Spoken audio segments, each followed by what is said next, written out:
You're now listening to N21FM, a Pokemon trading card game podcast.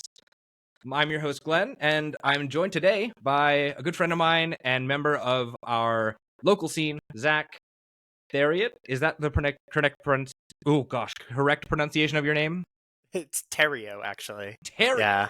All right. Never would have expected that one. Theriot. Yeah. It's a good old Louisiana last name. I love it. Yeah. Well, Zack, welcome to the show. I'm super glad to have you on. Yeah, thank you for having me. Absolutely. I understand that you recently attended a pretty interesting and good-sized tournament in Knoxville. Is that correct? Yeah. It's pretty good. I think it was like 1,600 players. Yeah. It was like up from the 14 it was originally capped at, if I remember right. I think it was like 1,650, something like that. But yeah, it was a good time. Knoxville's a cool city. We had a lot of fun hanging out over there. Yeah, I love Knoxville. I want to visit again soon, but I haven't had the chance to in a long time. Yeah, it's super sick over there. Nice. Well, we'll get to your tournament run in a little bit. But before we do, I'd like if you would introduce yourself to the fine people watching at home. My name's Zack Theriot. I live in Charlotte, local to Glenn and Randy from previous episodes and everything like that. I've been playing Pokemon for about a year and some change. I think I started in January of last year. Switched over from playing Yu-Gi-Oh beforehand, and I just do tournaments. Nice. So you said you started about a year ago. That was what was like the major set that had just come out when you started? What format did you start in? It was like 2 weeks before Crown Zenith came out. It was right at the tail end of the Silver Tempest madness. Oh, so was it like post rotation, or did you experience Lugia at its peak?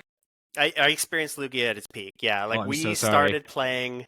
My girlfriend Rebecca and I started playing. I think we just picked it up over Christmas because I was a big Yu-Gi-Oh player beforehand, and she was a big Magic player beforehand, and we kind of wanted to meet in the middle somewhere.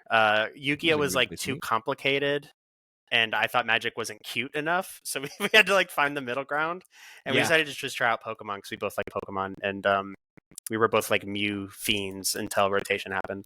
Totally get that. By the way, if on a total side tangent, if you do want a really cute Magic deck, there is a Cats and Dogs Commander deck that is absolutely lovely. That I've seen that. Yeah, it's A really good friend of mine that lives in Baltimore named Sammy is like huge into Commander, and she's been like irking me to get into it with that deck specifically because she's like, you would love this. Yeah, you probably would. They actually just did a secret layer where they gave like special art prints and foils to all of like the major cards, and they're the cutest thing I've ever seen. That's so cool. Yeah, I'm definitely going to have to check that out. For sure. So you said you got started towards the end of like Silver Tempest and into Crown Zenith. What's the experience been like for you coming in at such a crazy time? Silver Tempest was probably, I think most players would agree, the absolute apex of power creep in modern Pokemon. Like, we got to the point where it was, many people said it was like worse than the old school Mewtwo Wars, and I think I would agree with that. Yeah, so it was what's insane. That like? It was kind of interesting because I think we only really got into it playing Mew just because those League Battle decks were so cheap.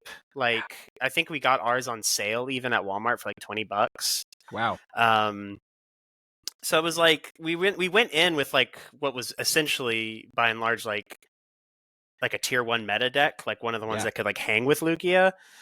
We just had to like make certain adjustments because it was like the fusion build, and like you wanted to play like Judge Path DTE, and you needed 4 Seal Stones. So we just like kind of made like little gradual upgrades, and we were able to hang pretty well at locals. I think the first locals we ever went to, Rebecca got 4th and I got 5th. Nice. So we came out at the gate swinging, and we just kind of kept playing Mew because we didn't want to like invest super hard in cards that were going to rotate in 2 or 3 months. Right. But yeah, we just kind of like stuck with it from there. It was interesting too because the first regional we played was the Charlotte regional last year. Okay, which was, we were only playing for like 2 months at the time. I think it was in March. Yeah, that was the first regional I attended as well. I just started at like Astral Radiance. Yeah, and we were prepared for Lugia, and I don't think either of us played a single one, even though it's 30% of the room. Like, I think I played like 4 Arc Pika decks. Yeah, and not a single Lugia. Yeah, It was crazy. That was a crazy tournament. I feel like I had a wild run. It was what, E-Turn VMAX that ended up winning that, right? Yeah, Eternatus. Oh, Yeah, it was dude, kind of nuts. crazy People were like times. going nuts over that.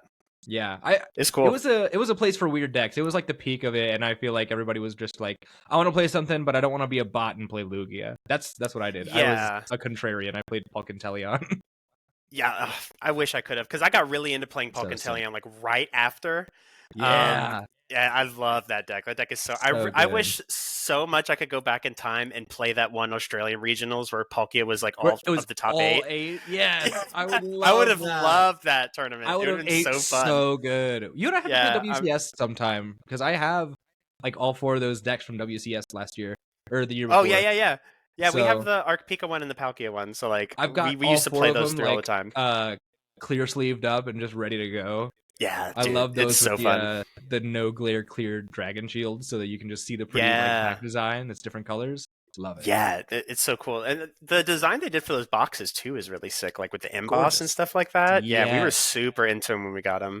Dude, I love the design of playing cards. Not just obviously Pokemon's a big part of it, but like when you I'm also just a big like playing card collector, as in Yeah. like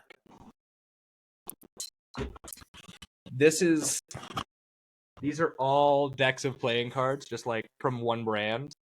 Oh, sick. Cool. Yeah. It's Yeah.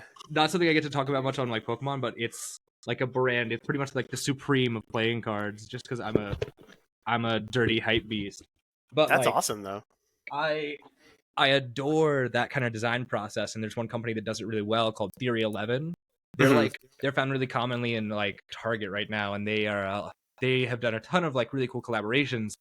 But they are known for having these elaborate, gorgeous embossed tuck boxes with like this premium feel to them, and they're like $10 a deck, which is pretty That's cool. crazy. If you're gonna have like a house deck, I want to see. Yeah. I have one laying around. This is actually their work. So they collabed with Star Wars a lot. You can just see, even on that, like it's all textured and stuff. Like, yeah, that's crazy. So detailed. They do immaculate work. And the foiling is so good too. Yeah. Oh yeah, and even surprisingly on the cards, the printing company they use, foil is like really new for like card backs. Isn't that fire? That's awesome. Yeah, that's really cool. It's so sick, and also like even the faces of them are also really, really dope too. Like you've got, it's hard to see because of my lighting setup, but like you've got, I'm trying to see if you can even see that. Yeah, it has like a little pattern on it. It's so intricate, and all of like the face cards are so stylized. Yeah, that's really cool. That's awesome. Sorry, I had to like hijack that for a second because I love nerding out about cards. No, that's so sick though. Yeah, those are really cool. I love it. It's so dope. I'm gonna have to look them up. You should, yeah. But yeah, no, it's a cool time. But where were we? We were talking about Charlotte last year, right? Yeah. And so you played Mew to that tournament as well? Mm-hmm. Yeah, we both did. Dude, that was a terrible time for you. It was rough.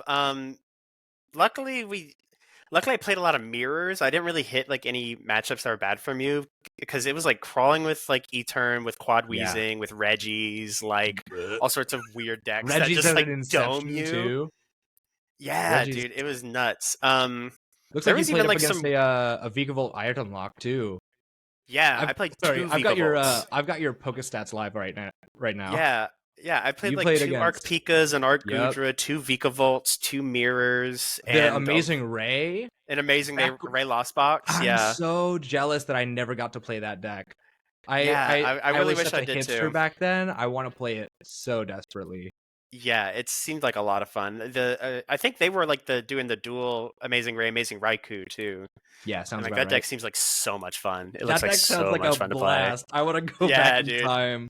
Man, Charlotte last year for being like such kind of a cesspool, it seems like it was a blast from what I can remember. Yeah, and there was like a lot of weird stuff crawling about that wasn't just like E-Turn. Like I remember like Rahul and his whole group came with like the Mewtwo V Union control, and there was like all sorts of weird stuff going around. Because there were 2 variants of that Mewtwo V Union. There was the Refinement Curlia, and then there was the one that utilized the Gengar that spread your damage around. Oh, I think they were on the Gengar one, yeah. If I remember right, because I think Rebecca played Rahul in like her 4th or 5th round. Yeah. That's brutal. It's so fun. It's really cool because another local that's to us, Dallas White. I don't know if you've ever met him, but Maybe. Dallas like knows Rahul. So Really? whenever Rebecca and Dallas met at that regional too, and now we know each other from locals. But Dallas like knows Rahul, and he was like, "Yeah, if you ever watch his like video he posts on his YouTube about going over the thing, he like says so many nice things about Rebecca. He's just like, Aw. she's the nicest little country girl or whatever." And Rebecca like really sticks that in her head. Like, Yo, she is though. She is a delight to be around. yeah, she's amazing. She's so cool. It was so fun. We played that pod at Charlotte this past year, Mm-hmm. and I had already been tilted for like the entire day the day before, and it was such a blessing just having like a chill, like fun time in our little pod. That was awesome. Yeah, dude. What was the guy from Austin? Austin, yeah. I was Shout just out about to to say, Austin. shout out Austin, to if you're watching, buddy. Austin, if we you're love watching, you're the goat for real. Yeah, for that's our pod. fucking dog right there. That was so sick. He was just like, I'm not doing anything. I'll go over a pod. Yeah, just big awesome. chilling with us, man. It was sick. Love that. Such good times. Oh man. Yeah. Oh jeez. So would you say you like probably prefer this game to Yu-Gi-Oh? Or are they even comparable? Not like, it's kind of interesting. I find it preferable in a lot of different senses, mainly that like it's cheaper for one. Like Yu-Gi-Oh is like notoriously expensive. Yeah. Like the deck I played in Yu-Gi-Oh beforehand, I think I spent like $90 to build it, and it was like only fringe playable for one format. Ooh. And for like that amount of money, I can build like 4 meta decks in Pokemon, which is like a big reason why the Switch was like so good. And the other one is that like in Yu-Gi-Oh there's so much counterplay, like there's a lot of interaction, like even more so than Magic, where it's like you're constantly utilizing effects on your opponent's turn and vice versa, that you have to like think so far ahead, and also like card draw is so limited, so it's very much of a resource battle. And I feel like in Pokemon it's a little different in that like it's more like chess, where it's like you're trying to outmaneuver your opponent, even though they don't know exactly, or they know exactly what you're doing on their turn and they can't interact with it. Yeah. So I think that's just like better for like the way my mind works. I definitely agree with that. I don't love interaction on your opponent's turn. It's just as a concept. Like it works sometimes. Just, I have fun playing Commander, but like something about being able to, I think the way Pokemon is structured actually, that you're able to still have plays that are that big like jump scare play for your opponent, that they're able to interact on their turn, and it's still just as effective as if they'd done something on your turn. And and you still get punished heavy if you telegraph a certain movement. So like I think Pokemon has done a really good job of balancing that particular gameplay aspect. Yeah, I also think like the way Pokemon handles like what would be disruption compared to other games, where like disruption is literally like pinpointed in games like Magic and Yu-Gi-Oh, where you're countering different plays or different abilities that your opponent's trying to use. And in Pokemon, it's like, how do you prevent them from doing this play using like a stun card, or how do you limit their hand size, or stuff like that? That's really interesting. Or even just like control tools, like utilizing something like Misfortune Sisters in the Blocklax deck or whatever to like prevent your opponent from having resources. Is like, it's just really interesting because you have to like take all of that into account in every single game. Yeah, it's true. I think it's got a lot to do with the ecosystem that Pokemon kind of nurtures, where you are seeing a lot of cards every turn, where you have the opportunity to do multiple different plays, and the best way to make sure your opponent doesn't slip really far ahead of you is to deny those resources and shut off the ability to get some of those cards, or put them in a position where they would be punished if they chose to see more resources and cards rather than take affirmative or like aggressive action. Yeah. It's also like in other games, the objective a lot of the time for like what is quote your optimal play is going to be like, what is the play that prevents the opponent from getting to play? Whereas in Pokemon, there's so many routes that you have to like go through your prize map that like a lot of the times you have to like question what is your like quote optimal play or quote optimal sequencing, which is just like not a thing in other games. That kind of adds like layers of complexity to the game that is like otherwise on the face of it, like very bare bones, which I think is super interesting. I love that. I also love and this is just a me thing. I didn't grow up on Yu-Gi-Oh. I certainly didn't grow up on Magic the Gathering. Yeah. But there's something about just being able to look at my cards and be like, oh, there's Pikachu's in there. I like that. Yeah. I like those guys. Yeah, dude, it's so cool. I like those little dudes. They're cool. I like the little critters that are on my cards, man. There's something about it that, like, I don't know what a dark magician is. I've never had a bonding moment with that. Yeah, but it's so true. Listen, I love some Lucario. Yeah. I love Darkrai, bro. Yeah. Those designs are sick. It's awesome. Yeah. It's like cool that it's like a storied franchise. And another thing is like me getting into it was like very natural because I used to play VGC like 10 years ago. Oh, sweet. So I already had like previous like experience with like not only Pokemon as a franchise, but also like play Pokemon. So it was like kind of natural just to switch right in. Oh, cool. Do you have actually any like a favorite Pokemon from that side of the game? Oh, my favorite Pokemon is Umbreon. Like, if I can play an Umbreon, I will. So, like, I remember when Arc Duraludon Umbreon was a deck. That was the one I was running just because I want to play Umbreon. But, like, notable ones was, like, in Black and White, when I first started playing VGC, I played, a rain team with Ludicolo, and now Ludicolo is, like, very high up in my favorites. I love that funky little dude. I love him. That's cool, he's though. So cool. I find that that's, like, the case for a lot of players. Like, if you started with like a deck or a certain team, like you probably ended up really, really like you probably like that Pokemon a lot more than you would otherwise. Yeah, like, exactly. I have the weirdest affinity for Mothim of all Pokemon, because back in the day, before I could afford a Nintendo Entertainment System of any kind, like a DS or something, I would go on this little bootleg called PokemonOmega.com. Oh yeah, dude, I remember that. And it was the hardest Pokemon to catch. It was nowhere in the game. And so, like, all these people who were, like, really high up in the levels, they'd have, like, this level 100 shiny Mothim, and I'd be like, that's so sick. Yeah. Now, like, I go back and play, like, a real title, and Mothim is useless. Is Garbo, yeah. But I still, it's just like a little bug. I love Mothim, though, because of that, and it's cool. Like, I used to hate the design for Origin Form Palkia, but now, like, after playing Palkia Inteleon to my first major, I love it. Like, I had the same thing with happen. Inteleon. Like, when I played Legends Arceus, I did not like the way Origin Form Palkia looked. Like, I was like, Dialga domes this every day. And now that I've played the deck, I'm just like, Origin Form Palkia is kind of sick. I love that little Pegasus unicorn dude, thing, cool. dude. It's awesome. You don't need arms. It's fire. Oh, yeah. I love that. That's such, like, one of the coolest parts of the game for me is, like, being able to connect with what you're playing, whether it's whatever game, whatever format, you know? Yeah, absolutely. Yeah, you just take a little piece of it with you every time. Yeah. So sick. Love that about this game. Yeah. Is there anything else you kind of want to, like, introduce us to about, like, yourself and your relationship with Pokemon the game? Or do you want to go ahead and move on to kind of how this last weekend played out? Yeah, not really anything else. I've been, like, playing the games since they came out. Like, I think I was 5 or 6 when Red and Blue came out. Like, yeah, just Red and Blue. Like, I remember for Christmas that year, my parents got me Red with a Game Boy Color. So sick. So, like, I've been playing the games since they came out. I just kind of, like, developed playing them competitively through VGC and then again through TGC or TCG. It's very, very cool. Yeah, I like that. I like that a lot. Do you have a favorite VGC game, whether it's for, like, competitive or just as a game? Oh, Black and White, probably. Just because it's what I played VGC on originally. I have like a very special fondness for it. A lot of people going back, if I remember right, don't like playing Black and White for VGC just because it's annoying because they called it Weather Wars. Like, really? If you played, they had a Politoed that made it rain. They had a Ninetales that made it sunny, and they had Tyranitar, which did sand. Yep.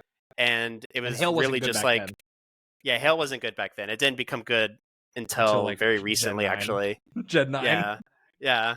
When they changed it to Snow, it's not even Hail anymore. Sad. But yeah, it was just like Hail. It was just about who can get their weather out, pretty much. So a lot of people don't have a good fondness for that. Gotcha. I also feel fond for like 2014 VGC VGC, because that was the one right before they went to having restricted legendaries in the game. So like that was what, Sun and Moon? It was like the second to last year of X and Y, I think. Gotcha. So it was like every available Pokemon in X and Y with Megas and stuff like that, because they added them on with Omega Ruby and Alpha Sapphire before Yes. they went to Sun and Moon. Yeah. Oros was so sick. Yeah, it was awesome. So you could play like Mega Slowbro and stuff like that. I really love that format. Nice. Yeah. Okay, cool. Oh man, I love that. Dude, you got me thinking about wanting to play VGC now. But Dude, it's fun. I tried playing VGC a little bit before like getting back into it with Sword and Shield, and I'm just like Garbo at the game now. I don't know anything. But it's fun. It fun looks to play. terrifying to try to get into because first of all, I don't got time to read Pokemon like that, and also, yeah, dude. I see people like going over competitive stuff, which I'm sure is the same. Like conversely, with if they were to look at TCG, but like I look at their stuff, and they're talking about like these setup teams and these like stats and IVs, and I'm like, this is a different language. Yeah, I think it's more complicated because you have to think of things like damage calculations and like there's nuances with held items, and it's like it's way different than like you know what the number on the card is. You know what I mean? It's like this number you have to think big. about like variances. Yeah, exactly. It's like this dude's got big HP, this dude do big attack, and that's all you really need. The most complicated thing we have is V unions, bro. Dude, yeah, exactly. Like when that's the weirdest thing you got going on, you're like chilling. Yeah. But there, it's like you have to think about like, does this ability affect both Pokemon on your side of the field or just one, or how does your held item and like type advance your coverage, strategy? having to cover for every kind of type, like advantage and stuff. Oh man, wild. Yeah, it's a whole thing. Never. Yeah, it's crazy. Awesome. Well, let's move on to something where there were never type advantages nor V unions accounted for. Let's talk about Knoxville Regionals. You attended. You said it was like 1,600 something players. And yeah, something around there. I'm looking at your PokeStats live page right now. You got 417. That's a good number. That's pretty high up there. Just for a fella from Charlotte. Are you from Charlotte originally? No, I'm originally from Lafayette, Louisiana. Okay, got you. Okay, yeah, well, hence the last name. Living currently in Charlotte from Louisiana. That's still pretty great for just for, I don't know. I feel like our group particularly is like very quaint, but definitely capable of some cool stuff. And you're proving it. Danny Ortiz back at Charlotte proved it as well. Like you guys are doing really, really well. Yeah. I'm super thrilled to see y'all's numbers. And so why don't you like walk me through this? I see your first game was obviously a pretty good time. My first match. Yeah, my first 3 matchups were like dream come true games because like going in, I played Sablezard, so like going in, like you're like, okay, cool. If I can hit like Moon, we're chilling. If I can hit like Tina, we're chilling. If I can hit like Stall, sometimes we'll be chilling. Right, but you really don't want to hit like you don't want to hit Guardy because Guardy's like kind of a coin toss a lot of the time. You don't want to hit like Miraidon because you'll get hands to death. You definitely don't want to hit Rapid Strike because then you're just going to get mowed over. So at the beginning of the day, I was like, cool, man, we're chilling. First round, I played Moon, and it was like pretty solid, quick 2-0. This guy was like really cool. Another thing like is like a lot of the players I played were all in day 2 contention until round 8. So it's like I didn't really have like the Pokédad that went like 1-2 drop or whatever. At your any round point, 1 like, went 4-3-0. Yeah, like, exactly. Like that's a really solid record. Yeah, he's like the lowest ranking person I played against. But yeah, it was pretty good. The second round I played Joseph Garcia. I think he's either on. Apologies, Joseph. I haven't listened to the Beach Court podcast, but he's either on the Beach Court podcast or he's affiliated with it.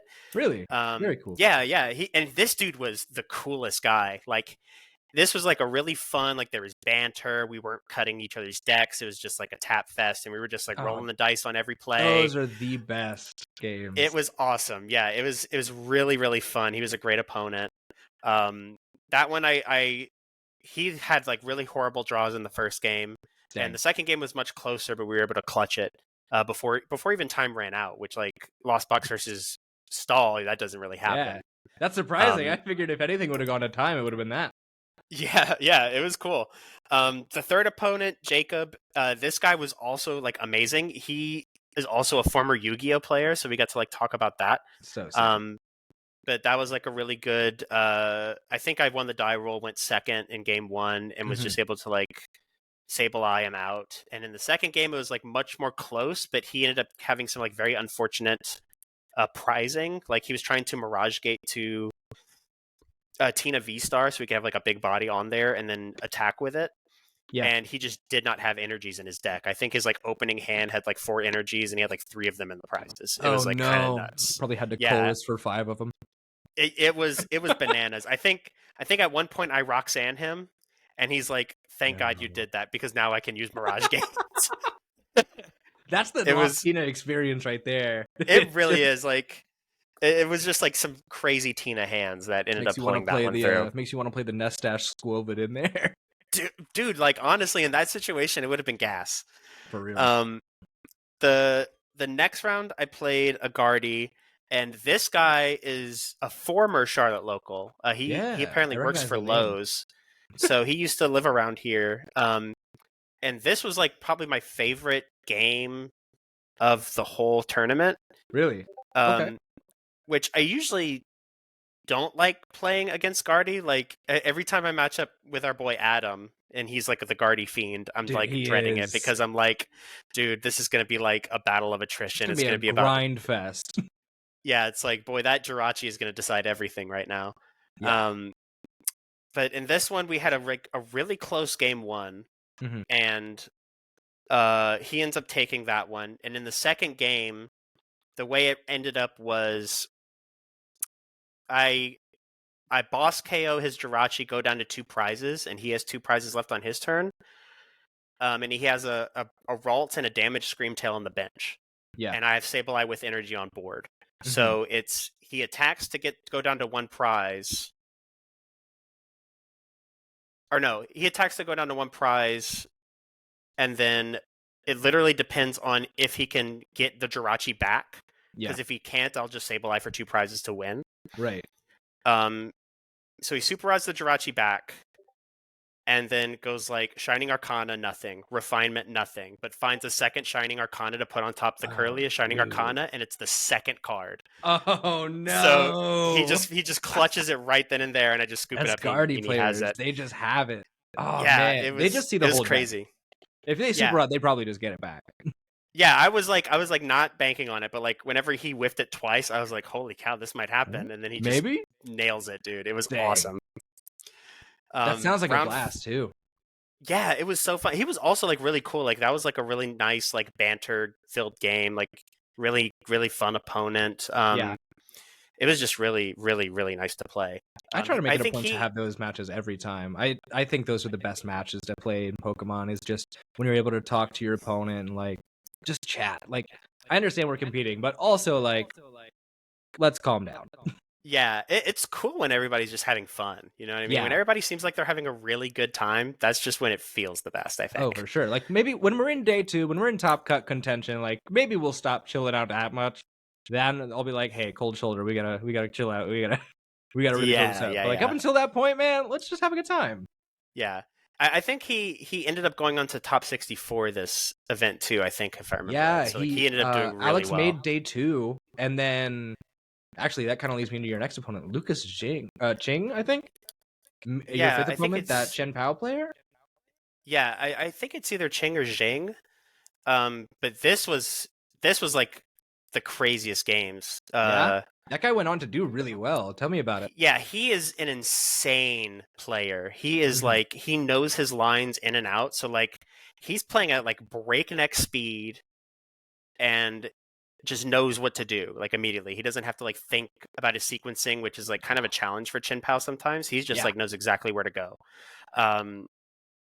So for that game, I ended up taking game 1 pretty quickly. And in game 2, he's able to just like Manaphy clone me twice, which is like bananas. Yeah. And then I'm trying to like keep up with his pace because I'm not trying to like slow play him into a tie. And then in game 3, time gets called, and I think he's at 4 prizes and I'm at 5. And we're both just like, neither of us is going to be able to win this, so we'll just take the tie. Yeah, take the tie, take a little break. Yeah, because there was like no convincing board state either way. It was like very, very close on that last game. I think he would have. I think he would have taken it home just because like after that first game, he like knew exactly like what my deck was on. Yeah, that deck But that seems like a tough matchup for you as well. Would you agree with that?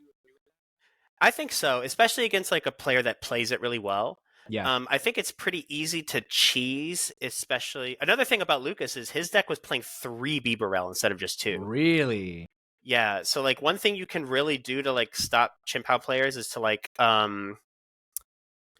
Roxanne them to 2 Yeah, and then Roxanne them to 2 and then Sableye the Bibarel so they can't draw out of it. yeah, that's really good. Because then they'll be able to KO the Sableye with Shivery Chill if they have the energies in deck, and then you'll just Charizard them, and then they're kind of like out of the game. Right. But I was never able to do that because he always had 2 Bibarel in play. He never was not able to have 2 Bibarel. So it was like there's no way to cheese it out. I feel like that's really tough to do in a Chien-Pao deck as well, because it's already so you're already so like pressed for deck space. I feel like fitting that third Bibarel seems tough, but clearly it seems worth it. Yeah, I didn't check out his list. I just saw the 3 Bibarel when I was playing it, so I don't know what he could have cut, but like he had the gas all day long. Like he was able to get his cross switchers every time. He was able to get the cologne every time. He was just chilling on it. I'm interested to see what his deck looks like because we'll talk about it more later. But like post rotation, Chien-Pao seems like it's pretty good, and he went 10-4-1 with that deck. So yeah, can't be that bad. Yeah, he did super good, and I'm interested to see like where Chien-Pao goes in the future with that as well. Yeah, absolutely. We'll touch on that in a bit. Is there any other like? Do you want to go through these last couple of matchups, or are there like just highlights you want to talk about? Yeah, the next one. Do. Yeah, the next one I played a Peony Miraidon, which is like scary. Yeah, like, that deck is especially good at just handsing you over and over again. Yeah, all gas, no breaks. All gas, no breaks. In this one, I was able to like Sableye stall them the first game, where I just get the Flaffy stuck in the active and just like sprinkle 3 turns in a row. Yeah, and then they double hands me, and then we tie the third game, and then I play it again the next round, and I get lucky because I donk them the first game. They like draw Spirit Tomb, attach pass, and then cram them. Nice. And in the second game, I cheese them out with the Flaffy. Very cool. And then after that is when like variants started to like kick my butt a little bit, because I just went right into Rapid Strike and then right into a Snorlax player that was like, which this guy is also really good at Snorlax. I think he day 2'd Charlotte or Portland, I think, playing the deck. I think Portland, because are you talking about Steven? Because he went 5-2 at Knoxville. Yeah, he was drawing like crazy good. So I think he like knew his sequencing really well to like ensure he always had his resources to get rid of my switchers. Yeah. So he like nailed me in the first game. And in the second game, he was able to like shuffle around my deck with Ionos enough that he was able to hit the Fortune Sisters if I was holding them in hand. So yeah, he played that like super, super well, and that's kind of like where I like fell at the tournament. But yeah, but all the opponents like were like super chill, super cool. It was like a very pleasant tournament to play. And then a big thing for me with previous regionals is I always feel like I do relatively well in like the first 4 to 5 rounds, and then I kind of like fall off at the end. And I feel like I'm losing focus or something like that. Like it definitely hit me at Charlotte, because at Charlotte I think I was 3-1-1 at the half there too. And then I think I just went like 3 straight losses and a tie, and then just kind of like fell out of that one. Yeah. But in this one, I really felt like I was at least holding my concentration well enough, enough to like tie and win against 2 Peony Miraidons. And then like it kind of like got the rug pulled out under me when I saw somebody flip over an Inteleon, and I was like, well, there goes my day 2. But at least we're gonna like roll in and get some points out of it. I think that's still winnable for you. Inteleon kind of struggles in those single prize matchups, especially because the way you play that deck, you're pretty aggressive with it. And I know when I've played you with Rapid Strike, I've struggled to kind of get that aggressive play out, just because Rapid Strike is a deck full of bricks. So yeah, it's if they can brick, you can kind of squeeze it out. This guy like drew the stones 2 games in a row though. Dang. Like he was on one. It was crazy. But this guy was also like extremely, extremely cool. He's also been playing forever. He had like a 4-digit pop ID. I think his pop ID was like 1500 something. Like. So this dude's been playing since like 2009 or some shit. It was crazy. Wild. Yeah. That's so cool. Oh man. Yeah. I'm looking at him and kind of like at the Pokestats. It's very clear to see too, by the way.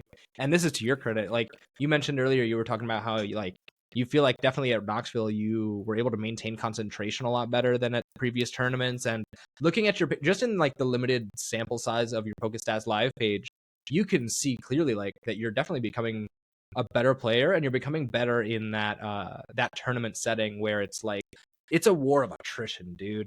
It is so hard to go 9 rounds with no lunch break.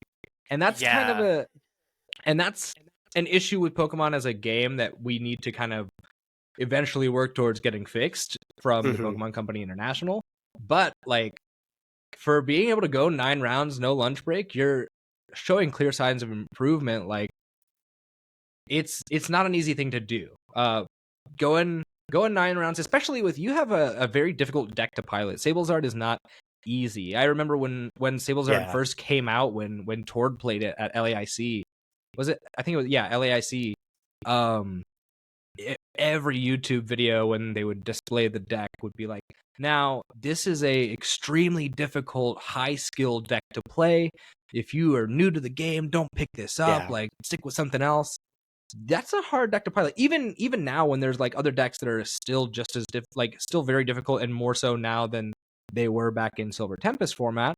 Like back then, the decks were easier to pilot, but Lost Box Sablezard is still very difficult as a deck to go through, especially with how wide open the meta is right now. Like it's tough to be like, oh, I have to have all these matchups memorized, and I have to know what my routes are, and if I prize a piece of my combo, like I really have to figure out an alternate route through my deck. So it's clear that like in these high stakes situations, you're clearly doing like really good. I think that's super cool. Yeah, and that's a lot of what I like took away from it, is that like I was at least like feeling well enough going towards the end that I was like feeling like I was capable of getting to day 2, and even if I didn't, I was still able to like clutch points in some way. Yeah. And not only that, like my mental space felt better at the tail end of this run than it did in previous runs. So even if it doesn't like one-to-one show in results, even though it is just like an incremental climb in like performance, it just felt better, which is like a huge like sign to me that it's like not only improve as a player, but a improvement as like a person's mental capacity and endurance and stuff like that. That is also like very important for this game in like really large tournament settings. Yeah, a big thing is I was trying to eat in between like every 2 or 3 rounds. Like I was definitely making sure to eat more often. Yeah, you have to. Yeah, it's so important. Dude, who was it? Was it oh my gosh, who brought like the spam like rolls, dude? I think it was like Matt and Daniel's group. Yeah, I think it was. Yeah. That was so sick. I was like, that's really clutch. I should have done that. Yeah, dude. I just brought like Cliff Bars and Pop-Tarts and stuff. Yeah, that's all I brought too. I was gonna eat like at the concession stand for like at the halfway point trying to, but I just had like sneaky snacks. I learned last year that it is super important. You got to have that protein, because who was it? I forget what his name. I know like his name on Discord is like Trash Boat Fiesta. I forget his real name, but he helped me out last year at Charlotte. He was just some guy I met, like, and we played some games beforehand.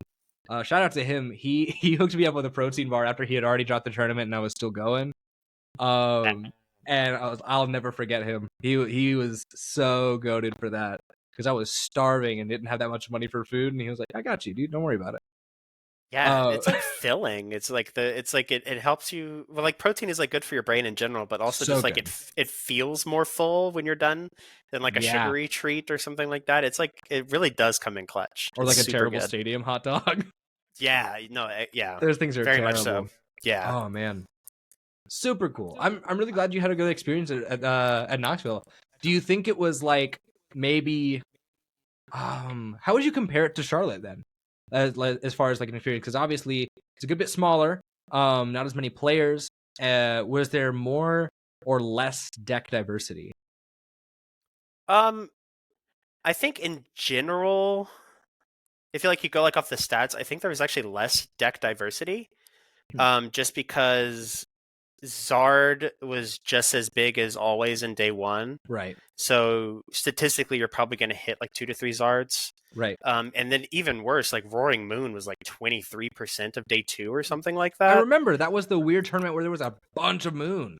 it was absurd. Like there was so much moon in day 2, and it's like I feel like you have to be like ready for like those 2 matchups specifically. Like I remember a lot of people being like they brought Spirit Tomb from Mew, but it ended up like being extremely good against Moon because they can't like Moltres and energies anymore. True. True. I never thought about that in the matchup. Yeah. Like Spirit Tomb like really like helped me win that first match. Like it really prevented him from like being able to get the guns going because they're not playing like quad Sadas anymore. They're like running research and dark patch, and if you like are able to like bust their hand and prevent them from moving energy with Moltres, it's like detrimental to their game plan. Yeah. Now, do you run the Mawile? I did not. I wish I did though. It would have helped a lot against Guardy. Yeah. Hey, and well, I didn't even think of it too. If you need a copy, I got you. That's a good card. Yeah, I might need one for like next format because I still think Mawile is gonna be pretty good. Absolutely. But yeah, I wish I kind of played like some sort of Mawile package.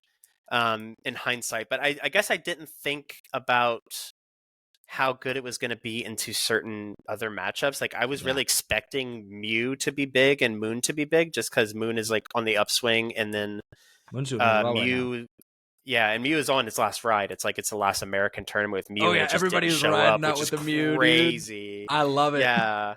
So like I was more ready for that, and I remember I talked to somebody at Charlotte that I played in the challenge that was also playing Sablezard, and he ended up cutting Tomb for Mawile, and I think that's like the most logical cut. I'd say so.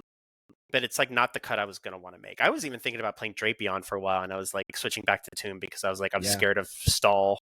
Yeah, Drapion seems good sometimes, but there's 2 matchups where it comes up. It's Rapid Strike and it's Mew. And if you're not going to see a bunch of either of those, there's no need to have it. Yeah, but it is sick that Drapion works in Rapid Strike, I will say. It is, dude. It's so clutch. People don't remember that. But it's like, dude, you can just start swinging on him. It's crazy. You get for free? For free, yeah. No energy needed. I've heard people say it's good for Guardy too, for getting rid of Guardy EX, but like they are never going to let you keep that thing on the board in time for you to like double turbo plus Mirage Gate to it. Like it's just not going to happen. Never. It will not. No. Or just waste 2 Mirage Gates on it? Yeah, right. Yeah, no shot, dude. They are not going to let you get away with that one. Never happening.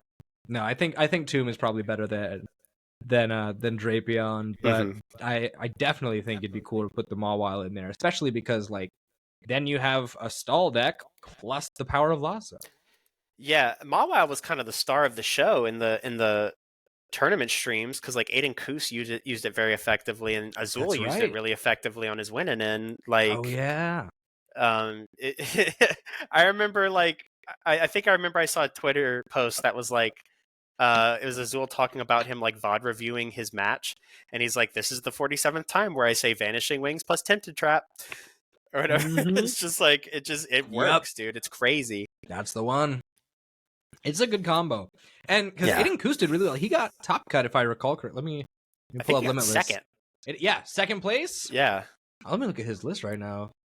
Yeah, he was on like he was like 2 tables away from me. Dragonite Kyogre. Oh yeah, I kind of want to build this again. Not gonna lie. Yeah, it was kind of like Turbo kind of, but I think it had the Moon in it still, didn't it? It did not. It is 4 Comfy and then a million 1-ofs. It's Sableye, Cram, Greninja, Kyogre, Dragonite, Pidgeot, Mawile, Manaphy, Jirachi.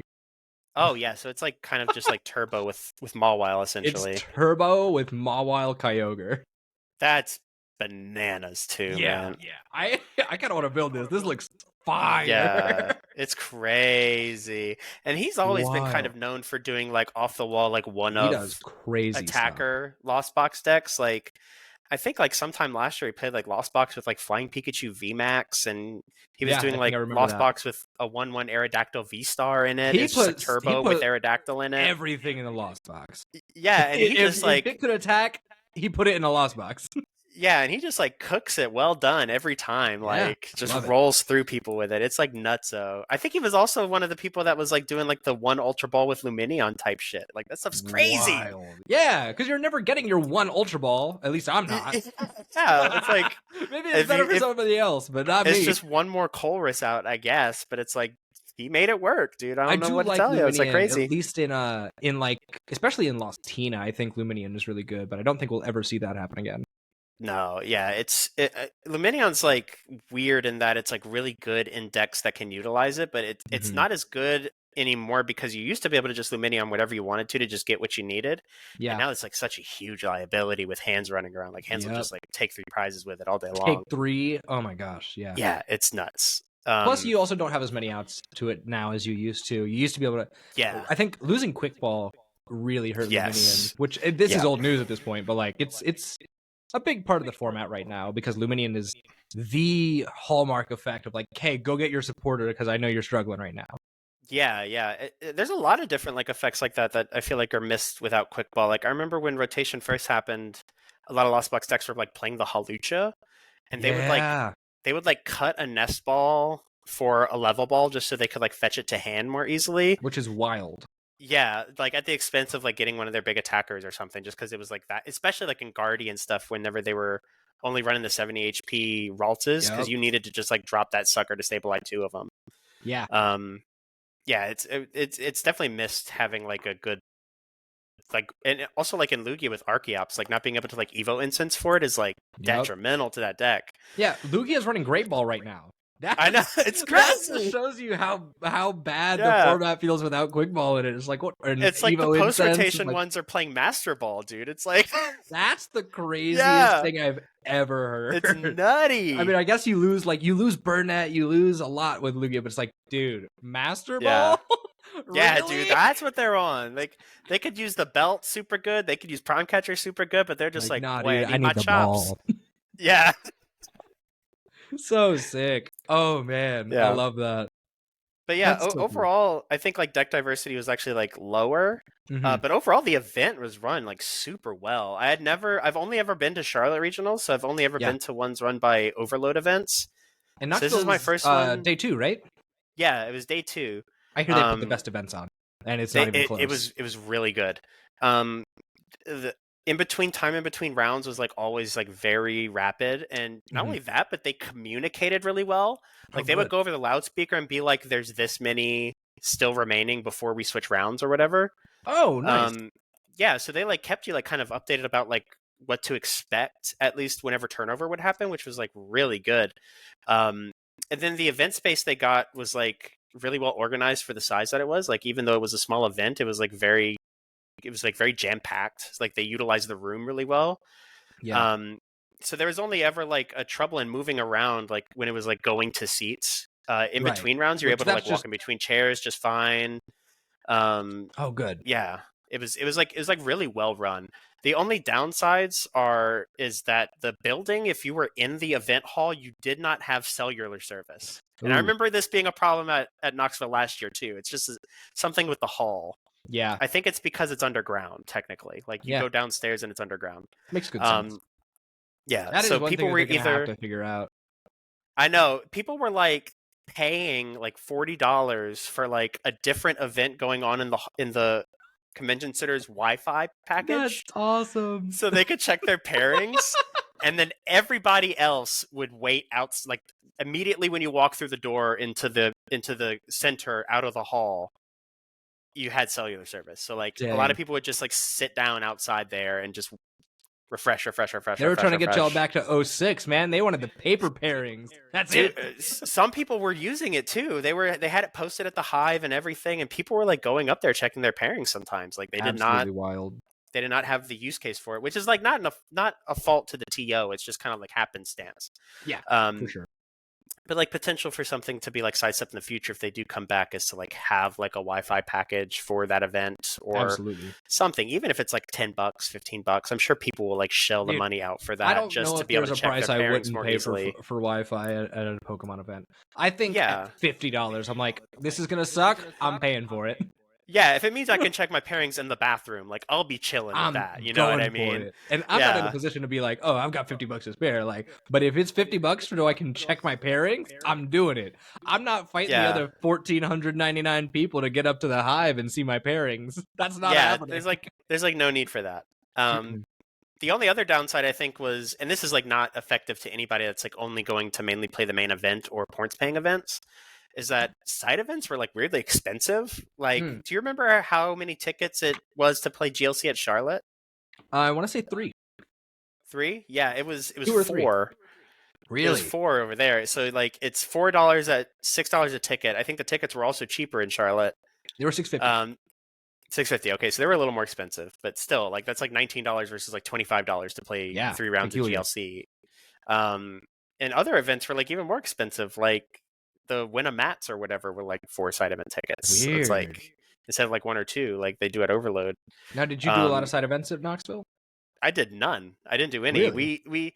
We got there super late on Friday, so we were kind of planning on trying to be there around 8 to make it there right before they would close for like swag pickup and stuff, and we ended up like running behind a little bit.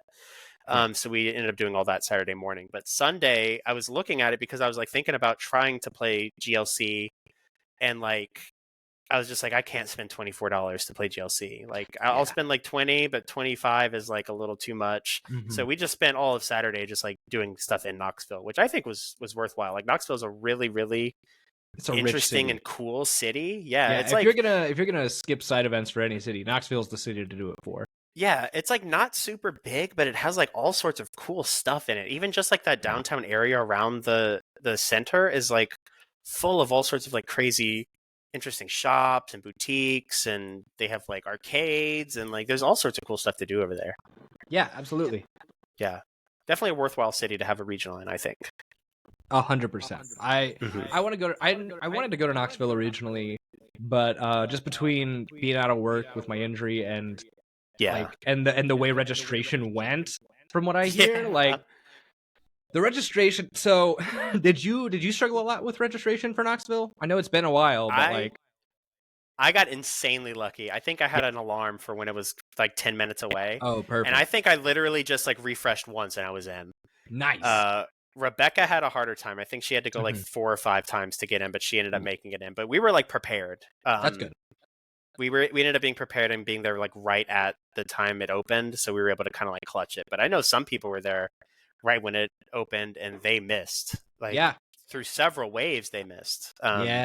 Which is a good thing overall, because it means that we're capping tournaments, and it means that next year they're going to have more spaces and make it more accessible. But that sucks. That would be miserable to be on that side, that end of things, is being like, oh well, I tried. Yeah, it's a bummer. It's a bummer that it happens, but I think one thing Azul has said on his podcast is like, you want the events to sell out. Like events need to sell out because that shows them that they need to increase capacity. Like if you want to have bigger tournaments, you need the ones that are happening now to sell out. Maybe not to sell out like super fast like Knoxville did, but I think that's also because like their rental deal or whatever for the hall was like done way in advance. They didn't like expect this capacity change, right? And they weren't able to get multiple halls set up like how they did in Charlotte, where it was both hall A and hall B, because literally next door in the next hall was like a gymnastics competition going on at the same time. Wild. So it was just like a question of like timing that TPCI had set up for the regional, and then like what they were able to get set up with like the contract that they had at the time. So I'm hoping they were able to like expand it next time, because I think like, again, it's a really cool city, and Day 2 does really well with their events. I'm certain that they're gonna do well, because like Day 2 is like notorious for just putting on the best events. I can't imagine they would want to sabotage themselves like that. And not at all. Yeah, and just knowing, because like East Coast regionals always pop off, because we don't get a lot of them. We don't get very many regionals. We get like Indianapolis, we get Charlotte, we get Knoxville, we get Orlando, but that's that's kind of it. Yeah, like even more so this year, where they just don't have one in the Northeast at all. Like usually they have like Hartford or something like that, and they don't even have that this year. Right, exactly. I wish we would get. Oh, dude, I would kill for a New York regionals. I was hoping they would have one. I know it's not happening anytime soon, but that would be so sick. Yeah, I was hoping they would do like DC or Philly or something, because that's like drivable at least. Absolutely. Even New York. I don't know. New York is drivable for me. I'll drive to New York. I don't care. It's like 8 hours. It's fine. I'd prefer to fly, but listen. Yeah. I'll do it if I got to. I'll drive if I have to. I would drive to Orlando if I had to, which I would have had to if I was going this year. Yeah. Also only 8 hours. Not too bad. Really? Yeah. Like every time I go to Florida, it's been like 12. Florida's weird because it's like it's the same state. Is they like 2 cities in the same state are like 5 hours away. It's crazy. Yeah, Florida's very like almost Texas-like in that sense. It's like like you could be Texas driving... if Texas had shit to do for the whole state. You know what I mean? Precisely. Yeah. That's a great way to put it, actually. There's only things to do in like the first 3 hours of Texas. The rest of it is like desert and stuff like that. Absolutely. Yeah. Crazy times. Wow. Well, I'm glad you had such a good run at Knoxville, dude. Like that's an awesome run. I'm always thrilled to see people from our locals like doing well. Sometimes just because I got to do it vicariously through them. But it's okay. My win's coming, man. Actually, my win kind of came locally this past weekend at GSG. As you know, I've been in my losing arc for a long time. But I busted out the Mew. I blew the dust off a Mew this weekend. I used a variation on Fabrizio's list, and I 3-0'd. It was a great time. Let's go. It was so sick. I went up against what did I go up against? Round 1. I'm not gonna lie to you. I totally forgot. I know round 2 was Dialga, and round 3 was against Moon. Round 3 was against Moon. Oh, you took the Moon too. Let's get it. It was Trey as well, and Trey's an incredible player. Trey especially is with the Moon. Yeah. So being able to take him down with Mew, I was on top of the world. I even warned everybody in Discord before. I think you saw it. I was like, listen, I'm winning tonight. I hope you know. Like, if you want to concede, it's cool. Yeah, you were like manifesting from the get-go. I was so about it when I was reading it. I was like, my dude is like going in right now. Oh yeah, it's got to happen. So that's where my win came in, and I'm hoping to see some more stuff like that at the regional level in the near future, though. For sure, yeah. Oh, awesome. The tournament as a whole, though, let's talk about that for Knoxville. I know we've kind of been going on about like specifics of it, but the top 8 are an interesting bunch. Mainly, specifically, so we saw that Gardevoir had a major comeback. Mm-hmm. Yeah. Excuse me. Just two lists in the top 8. I know the name Raymond Long a little better than I do Ryan, but I know that Raymond Long is an incredible player. Mm-hmm. Gardevoir is a tough deck, and I'm super glad, especially I thought weirdly with Moon coming back around, that would have been a really tough deck, especially with like, I mean, I guess it was coming for a long time. Charizard being at 17 to 20% of the meta share. Yeah. Gardevoir was bound to come back, but with Moon, I really wasn't expecting it to do quite so well. Yeah, it's interesting. Guardy, like, weirdly trades pretty favorably into Moon because Moon has, like, you can just go 2/2/2. Yeah. Unless they're able to, like, get the cheeky more Pico in. Yeah, I guess. But it could still be kind of an uphill climb. But I think, like, the combination of, like, knowing how the Tina lists play and then the higher prevalence of things like Charizard and things like Lost Box, which I think Gardevoir actually trades like very favorably into different Lost Box decks, especially with Jirachi. So. And Lost Box is kind of crawling all over this event, especially in day 2. Absolutely. I see a lot of Lost Box here. Yeah, I think they were able to just kind of like clutch through it. And I also think like a lot of Guardy players were expecting like Mew to like kind of roll through too, so they were kind of ready for that, even though it didn't quite show up. There was a lot of Mew as well, but not enough to that like that would be expected. You know what I mean? Because I'm seeing a substantial amount of Mew, like definitely more than places like Charlotte, but like way less than I was really expecting. Yeah, and way more bottom heavy into day 2. Like usually we'll see a couple in like the top 16, top 32. I think the highest placing Mew was 50th. Let's see. I see Isaac at 50th. Yeah, that's the top placing Mew list, which is surprising because that's a top 8 deck. Absolutely, yeah. That's like, a top 8. That's a top 8 deck every tournament.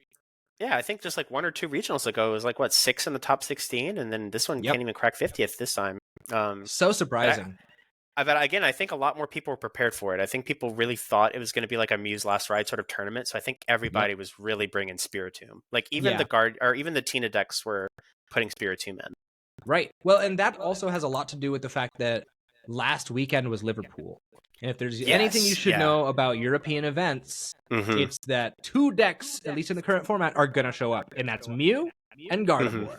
Europeans love psychic types there. those decks. Well, they also love the guys that's like, oh, I got 3 dudes on my deck that I could just, and I'm going to draw cards. yeah. That's it. We love it.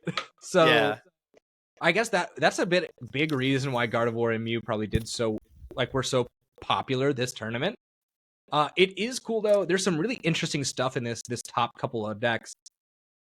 First of all, I am amazed to see Tyler Matthews coming in with the Entei Iron Valiant that plays only 2 copies of Entei V. I know, only 2 Entei V, and they have like a 1/1 Bibarel, which is like 1/1 bananas. Bibarel, they've got the Spiritomb. This is an incredible. I think this list sucks. I think it's incredible that it got so far, but I kind of dig it. Yeah, this guy Tyler Matthews has been like one-tricking this deck for a while. Like, understandably. I think I don't remember how well they did at or if they were at Charlotte, or how well they did with it. Let me see. Yeah, he got like 38th at Charlotte, 45th at Portland. That's impressive, yeah. 165th at San Antonio, so like increasingly better results with like the same deck, just like altering the list a little bit. Like, I mean, he's on to something. I just never would have thought the optimal list for that deck. Yeah, but he's been doing extremely well, and a lot of people I've been seeing online were like very hyped to see him finally make it to the top 8. Like, I'm happy for him. Yeah, it's been like a long time coming, I think. Yeah, which I don't like that deck. I'm full transparency. I don't really respect that deck just because it's such like, and that sounds like such a hater take, but I really don't think it's super good. So I'm happy to be proven wrong and like have to eat my words when somebody top 8s with it. I love when that stuff happens because I don't like the deck. I think it's cool when I get to be wrong though. That's something I love being proven wrong in this game. Sometimes I don't. Well, like when I'm on the receiving end of the proving wrong, not a fan. Yeah. But when somebody else is popping off and I get to watch from the stands, I'm like, oh yeah, prove them wrong. Prove me wrong. Yeah. I feel super similar about the deck, mostly just because its matchup spread is like so polarized. Like either like you're for sure winning this game or you're for sure not winning this game. Yeah, I kind of like decks like that. Yeah, and another thing is like it's deceiving in how its matchups goes. Like you think a deck like this would be like super good into something like a Sablezard, but it's actually like very unfavored, weirdly. Because Sablezard can just kind of like uptrade you constantly. I guess, but I feel like even the Yoga Loop, right? Or is that not that much of a factor? It's difficult for them to do because they only play one boss, and unless they're able to isolate your Jirachi to the active, you can just Jirachi block them all day long. Wow. And then they have to kind of like pick for their prizes. They'll kind of like pick a prize and then KO for the active. And as long as you get the Cram off first, you're always up trading into them because you're going to be able to take like Cram plus Sableye takes 2, then Zard Charizard, you win. Yeah. So it's kind of interesting.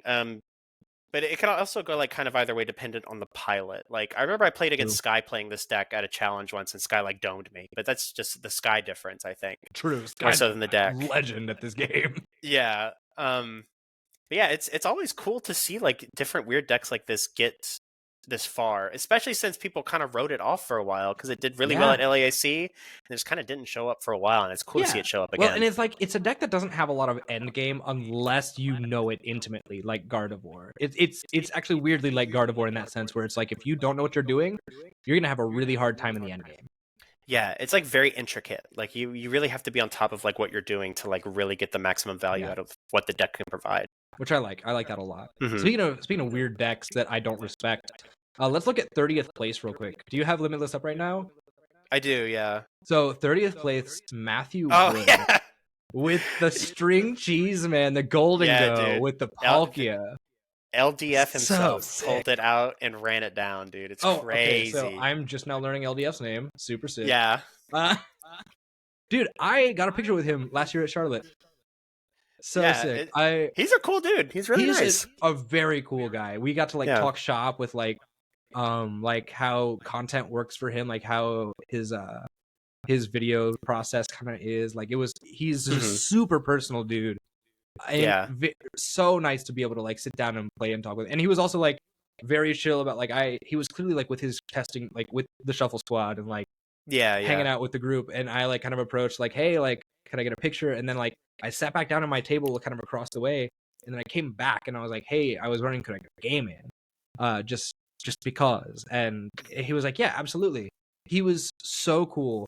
And he even like kind of like complimented my deck building, because I played in Palkia and I played the Alolan Vulpix V-Star because I was expecting Mew. And I was expecting some Mew, so like the Silvery Snowstar for free, being able to just nuke a Mew VMAX, super good, pretty good. But he was like, he pointed out, it's like, that's a really cool card. I like that a lot.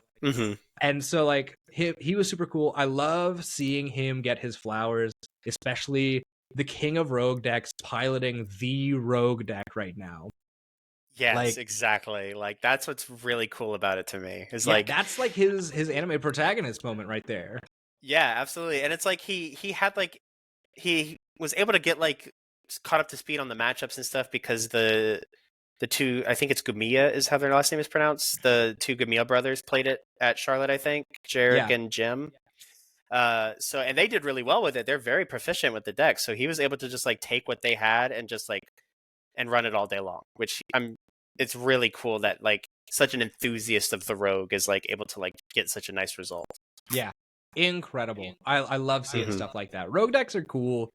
Sometimes I don't love rogue decks because like I'll pick them and then be like, this sucks. Why am I playing this? Because I'll get all the worst matchups. But when there's something poetic and beautiful about seeing a rogue deck just plow through competition, because it's like, man, he's doing what I couldn't. Right. Yeah. It's just like if somebody can do it, then the dream is always out there. Absolutely. And I love dreaming. Yeah. So sick. Props to LDF. Shout out LDF. This is super cool. I hope that we see more Golden Go, especially next format, because I'll just take, like we were talking about earlier, I'll put any reason I can to put a Palkia into a deck. I'll do it, dude. Absolutely. It made me so hyped when Tord put the Palkia into in the pile, Lost Zone pile. I was like, I thought that was so sick. Yeah, I like that a lot. I think this deck is stupid, but that's sick. And like it's the same thing with Golden Go. Like I didn't respect that deck at all until I played against it in Charlotte, and now it's like, oh, that's so good. But it's got stuff. Seeing the Palkia in it, so sick. Love that deck. I think Palkia has a lot to it. Yeah, it's kind of interesting how just like if you just have like a consistently sturdy attacker that can just like power itself up, that's just kind of like, if you just need that, Palk's your boy. Just slap him in there, a 1/1, a 2/2, whatever you need, and he'll just do good, honest work. Yeah, Palkia is a grinder. Palkia is a stable, like he's not taking any huge knockouts like Chen Pao, but he's also not discarding all your energy like Chen Pao. You know? Yeah, like he's just a consistent blue collar boy. He's dependable. He's a good old boy, is what he is. He's a good old boy. Yeah, love that about him. So yeah, thrilled to see that deck. There's some other weird decks in like there's, what is this? Is this the Arc Pile with Regigigas? Yeah, there's they had a couple of those in there. I still don't know what that card's for, but it's just a big guy. He's pretty big. Yeah, I've been playing with it a little bit lately, and I think the plan is like Arc otherwise just gets like destroyed by Charizard. Yeah. Because the more you hit them, the harder they hit you, and you can't trade well. The cool thing about this is you can go like Arcazard, and then boss hit the Pidgeot. Yeah. And then KO the Pidgeot, and then they can take 2 on your Arc, and then you can go Gigas into the other one. Then they can hit the Gigas, and then you can Charon's Carrot back, and then hit with another Arc. Yeah, and being able to use that attacker twice is awesome. Yeah, the big thing is you want to be able to get 2 KO turns in a row before they're able to get past, or before you're able to get past 4 prize cards. It's like you want to take your first 2 and then set up game on board in the next 2 turns. Yeah, it's like a weird like positioning deck. It's like really interesting in that matchup. Otherwise, it's just like big boys hit hard. Yeah, they're big. They hit hard. I remember my buddy Devin. He's actually not at our local scene, but I'd like to introduce him to y'all at some point. He was at, I think, Dead Elf's final challenge when that took place, or one of the other ones. But he's a cool guy. And he used to always get so confused when that card first came out because he was under the assumption that 300 plus HP meant it gave you 3 prize cards. And so, like, when we would teach the game to kids, and he'd be like, "Now, anything over 300 HP is like that's 3 prize cards." I'm like, "Devin, you're wrong." Not quite. And especially when this card came out, I was like, "No, here's the exception to the rule. Like, I'll show you." He's like, "Oh, what?" It was like world changing for him because he's so big. Regigigas is a big. He's huge. He's huge. So big. Yeah. And I think it's cool to have him in the. I love that he's in the format right now. When that card first came out, I wrote that off immediately. Yeah, I think the best people did with it is people were playing like some weird like Lost Box variants with it. Yeah, where they could use like the V-Star somehow. I think that's cool. If you're able to ever pull off that V-Star power, like just. It's so sick if you could ever use it. It's awesome. Yeah. But yeah, it's super interesting. It's just like a big guy that doesn't give up 3 prizes. I think like if people weren't worried about Tina and Moon being able to auto knockout stuff, I think people would just play Duraludon. Yeah, absolutely. Because it does the same thing. It's just consistent damage and a big guy. Yeah, I wish that Duraludon was carrying over to next format where we had Mist Energy low-key. Yeah. That would be so sick. It'd be awesome. Oh, I'd love it. Cool. Oh man, but it's cool. Like that's another thing. Hey, listen, back to Palkia. Like he's big. 280 is a big number. 300 is bigger. 280 is pretty big. 280 is pretty big. It's pretty big. There's a rapid strike in higher brackets as well, which I'm a rapid strike enjoyer, as you know. I think it's an interesting build. Pretty good. 2 Irida, 3 Iono, 2 research. I think 1 Karina's focus is kind of low, but I'm a Karina's focus enjoyer, so I. Yeah. The weird thing here, though, this deck plays the Passimian. Yeah, that's what's crazy is the Passimian. Yeah, what is that? 30 more damage to the benched V and GX Pokemon that are no longer in the format. It's interesting because I guess you can. Well, no, because Yokoloop does counters. Yeah, I guess it's that for sets up for Urshifu, right? It's probably for Tina and Miraidon, actually. Yeah. That's what I would guess, because it piles on more damage for you to move around. Because I know the main strategy going into Tina is that you want to go for the Giratina Vs and set them up so that you're either knocking both of them out next turn with another Rapid Flow, or you're setting up for a Yokoloop. So I think having that extra little bit of damage really helps out. So that's a super sick play with the Passimian. I love ditching the Spiritomb for the Drapion. So sick. The longer that I am playing this game, the more I think the Drapion is a cool card. You and I have talked about that, but we don't have to get into that quite yet. We'll talk about it in the post-rotation conversation. Is there anything else that you're kind of seeing here that you wanna talk about? We kind of talked a lot about the crazy amounts of decks, lots of the big guys. There's Lost Piles, Sablezards, Tina's, some Mew in there. Yeah, there's nothing terribly interesting. There is like 2 cloths like in the top 128, which is like pretty cool. I'm a cloth enthusiast. I love even though I got burned really hard playing it at the Charlotte Challenge. I still love that deck. Yeah. And then the other thing is like the Lost Box is super effective. Glasses had like a really good showing. Like Piper Lapine taking it to 18th place. Oh yeah. Man, Matt should have just gone to Knoxville instead. I know, that's what I'm saying. Like, poor Matt. It's like Matt just picked the wrong event with that deck, but like there's Piper Lapine did well. There's another one in top 64, another one in top 128. Piper's such a great player too. Insane. So like, good. The speed she plays those decks proficiently with is like bananas. Yeah. Like, I have always admired her as a player. Yeah, she's insane. She's so good at the game. Yeah. Love that. Lots of cool stuff. Oh, one thing that I do want to talk about, because it showed up here and I think in Liverpool as well. 108. There is a Lugia V-Star. Oh yeah. In the this one Luke. game. Woo! Which I'm just now seeing this deck. They're playing the Cyclizar from Scarlet Violet 1. Yeah, they're playing it as a pivot. Oh my gosh.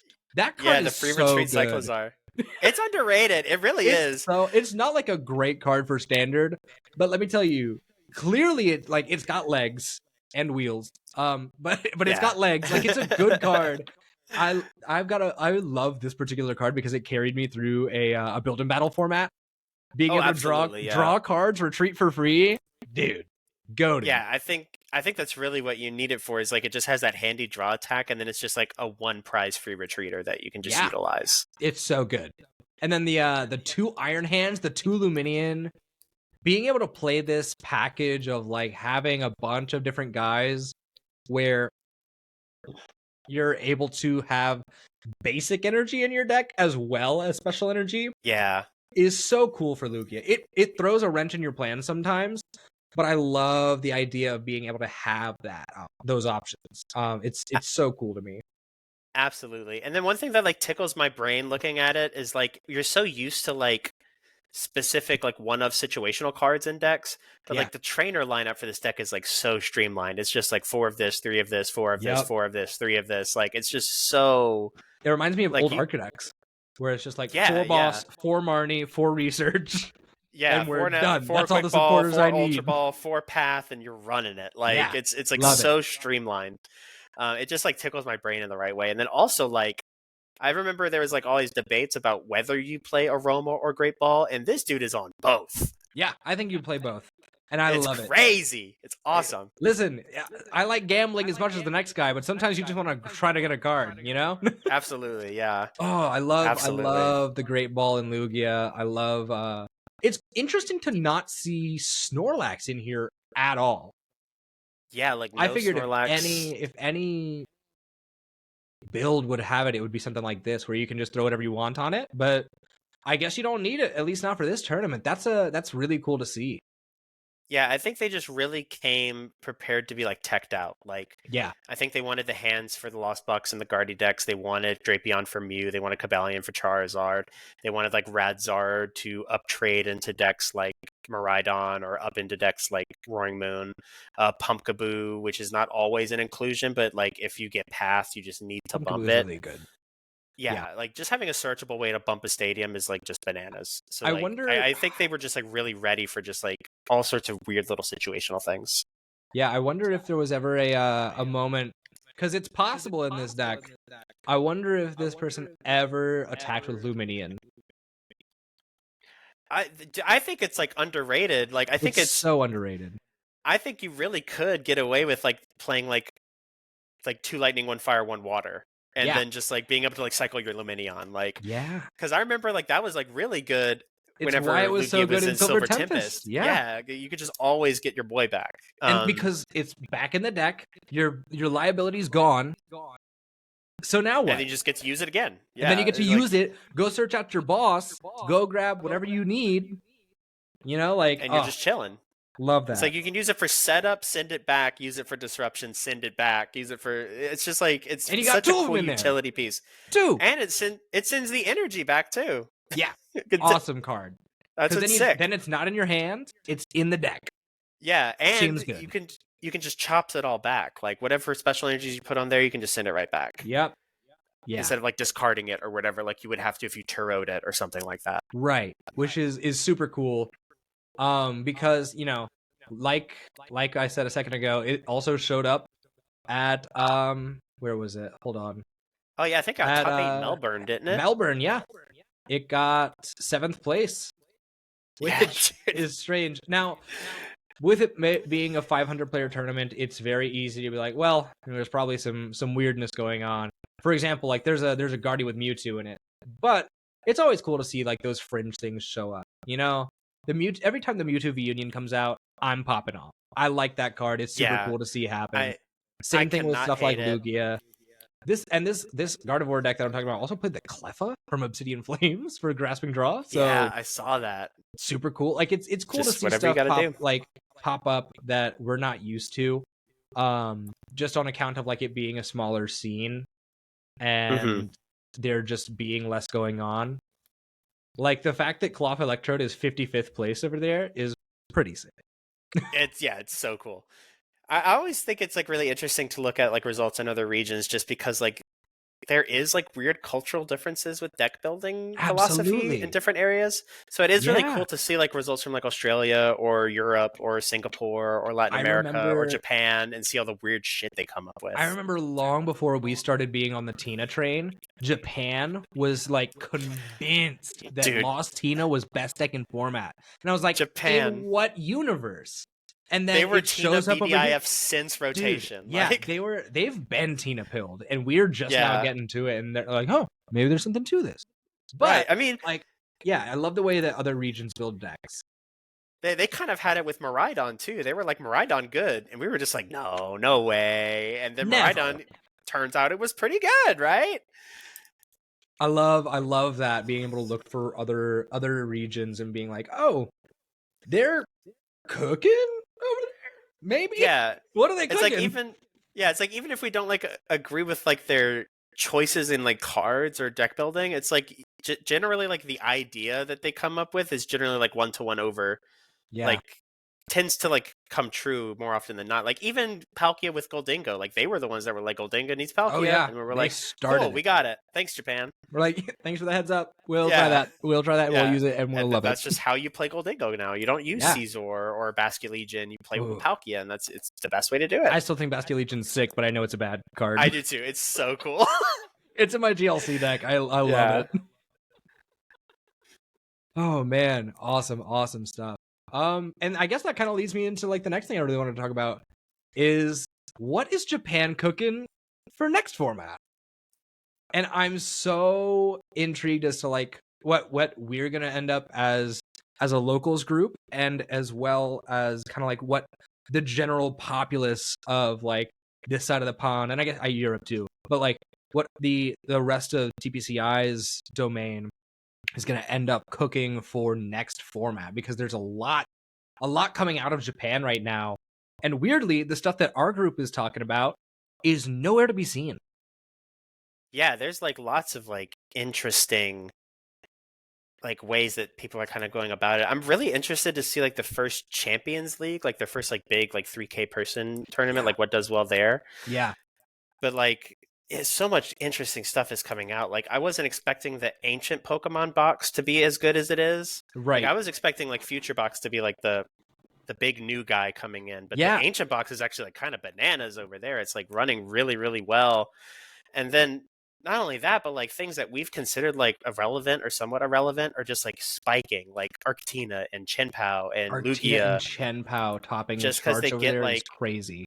Yeah, just because they get like little toys, man. They get like little new toys that really help. Like that belt and Iron Leaves just like make Arctina better. And Guardy dying, but right. Well, I think Guardy is still gonna be good. I think we're gonna stop respecting Gardevoir for a long time, and then it's gonna come back in a big way. Maybe not this set, but maybe like towards the end of it, somebody's gonna cook up a killer Guardy list. But I love the amount of decks that are being brought back, because for the longest time people have considered Arceus a dead archetype. And it's kind of a meme, like in our group chat. Like I was cooking up that Drapion V-Star Arceus list. I still think it's a good card. Yeah. I love the taste of Arcopium. It's so delicious. I love it. It's so good. Being able to just get whatever you want out of your deck twice. Listen, people are running 4 Seal Stone in every deck that's in the game right now.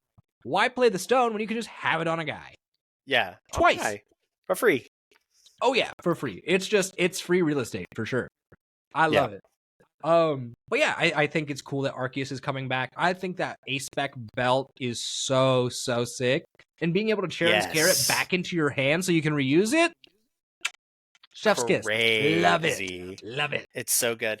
It just, every piece of math about, especially Arctina in particular, is just that the belt being 50 HP just tailor-made fixes it. Like, Arc with DTE can now one-shot anything that's any EX that's a basic. Like, it can one-shot Chimpow now, it can one-shot Moon now, it can one-shot Hands now, it can one-shot Valiant now. Yeah. All the future EXs, like the Miraidon and the Leaves, it can one-shot that now. And then just letting Tina hit for 330, it just, like, any big boy is done for. Yeah. And essentially. And Tina just being able to nuke anything twice. Yeah. So it's important. Just, like, really good. Like, I know people are, like, dooming about, like, the Prime Catcher being, like, end-all, be-all, but I really do think that a lot of these A-Specs are, like, much like I think Prime Catcher is lot still of like them are far and usable. away the best one, just generally. But I think there's a lot of situational cases for like all the other ones to like make appearances. Like I think Hero's Cape is really good in like Gudra or any post row Guardy deck for the Screen Tail. Yeah, and then obviously like the Future and Ancient specific ones are going to be the ones that they play in those decks. Yeah, I think Prime Catcher is for sure the A spec if you aren't creative. Like, not to be shady, but like, it's just like, oh, I just want Guzma on an item. Sure, take it. It's a good card. Like, and the fact that even Master Ball is showing up, it shows you how much care and attention is going into these A specs. I'm really glad that we're not just getting like computer search. Maybe that's a hot take. Yeah, but like I agree. I think computer search cool in this format would be so cringe. I think it'd be really bad. Yeah, it's nuts.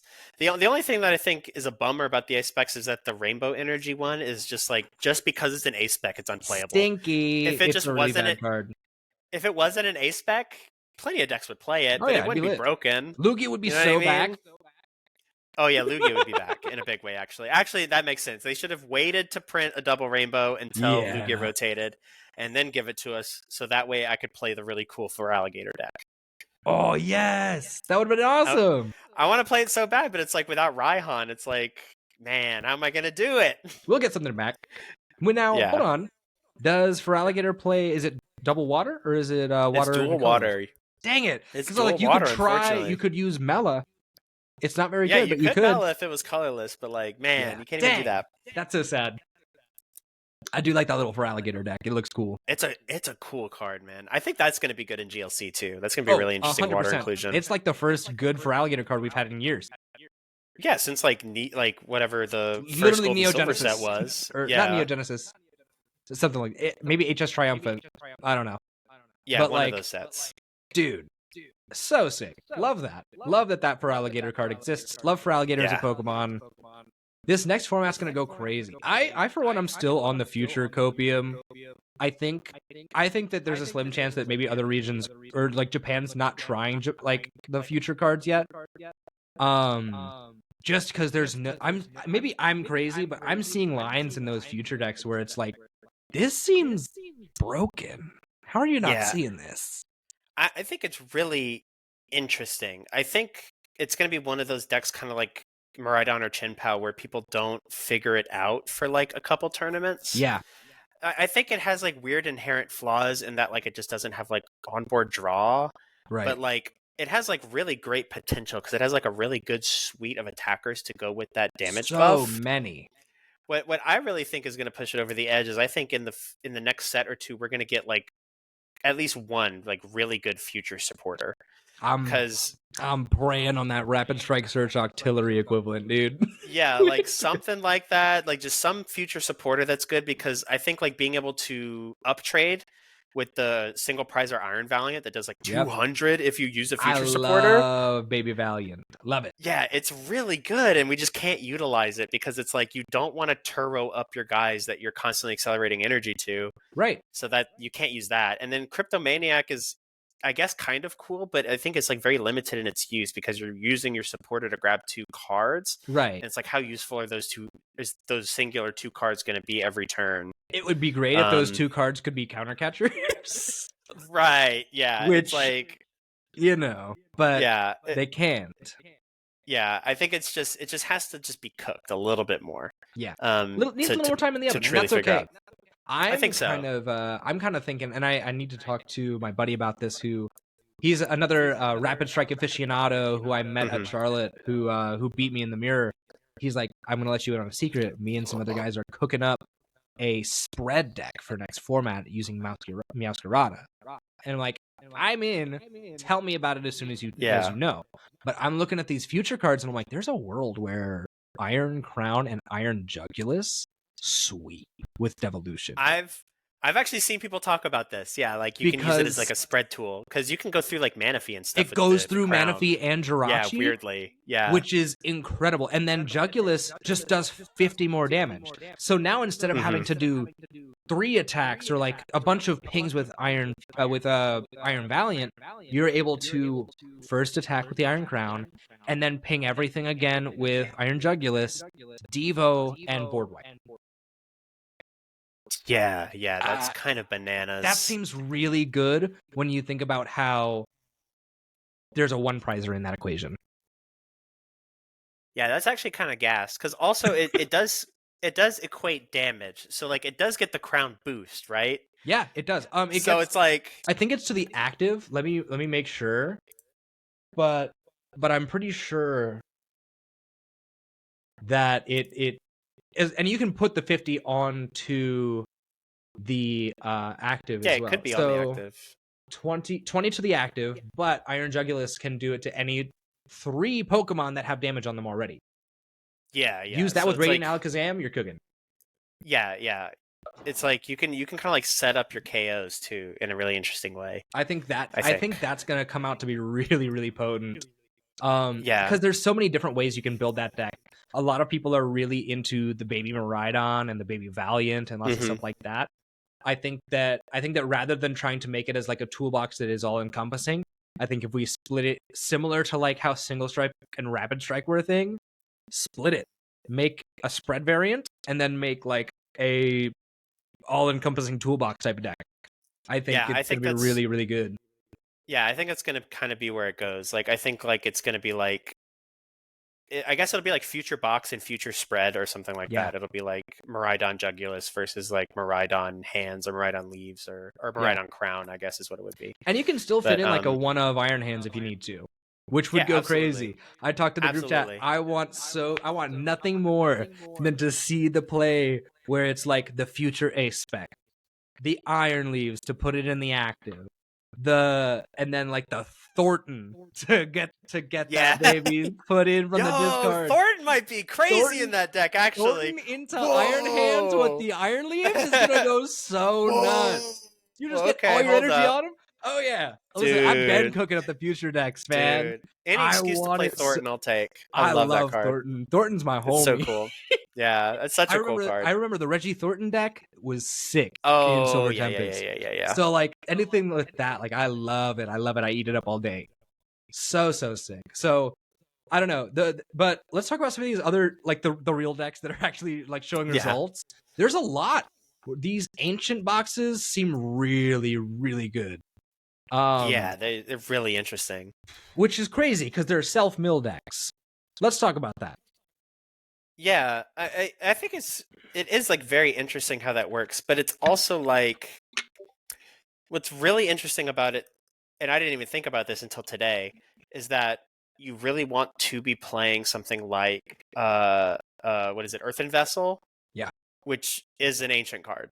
So it's like anytime you use Earthen Vessel and discard an ancient card, you put 2 ancient cards in the discard, and then you get your energy. 2 ancient cards. You forget that the Salsa Bull is an ancient card until you're like, oh, this does and you more play Sadas, damage. That's another ancient card. That's another ancient card. Yeah, because you're using the Salsa Bowl to discard an energy and put in it and like get your energy back.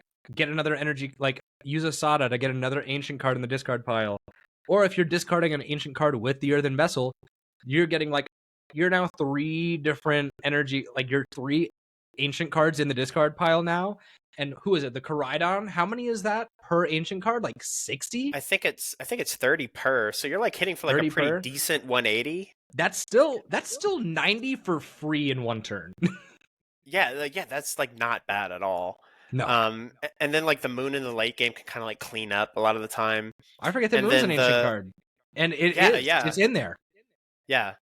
And the other ancient supporter is just like, it's like Colress, but it sends it to the discard. So you could just like get whatever you need and just like toss whatever ancient cards you don't need. Yeah. Like your other ancient supporters you're not going to play in the discard, and then Moon has more power. And then it also just like has like a lot of different typings. Yeah, it has like a lot of different typings for weakness. It has a built-in way to beat things like Lost Box and Chen Pao with the Fluttermane. Yeah. You know, and I watched Randy play Roaring Moon at Get Some the other day. And I was like, yo, how have I been sleeping on Sata's this whole time? That Sata's card is is crazy. broken. It's So a double good. Melanie. Yeah, double Melanie. It's double What? Melanie. Yeah, it's crazy. Let that go? It's so good. It's really It's cool. an incredible card. It's just like, oh, it has to be an ancient card. Yeah, but there's so many good ancient cards. Now that we have like a lot of really good ancient cards, it's Oh like my you might goodness. as well just like use it. You know what I mean? Especially when they attack for so cheap. Like I think they're all just like 2 energy cost. Yeah, sometimes 3. Yeah, sometimes 3.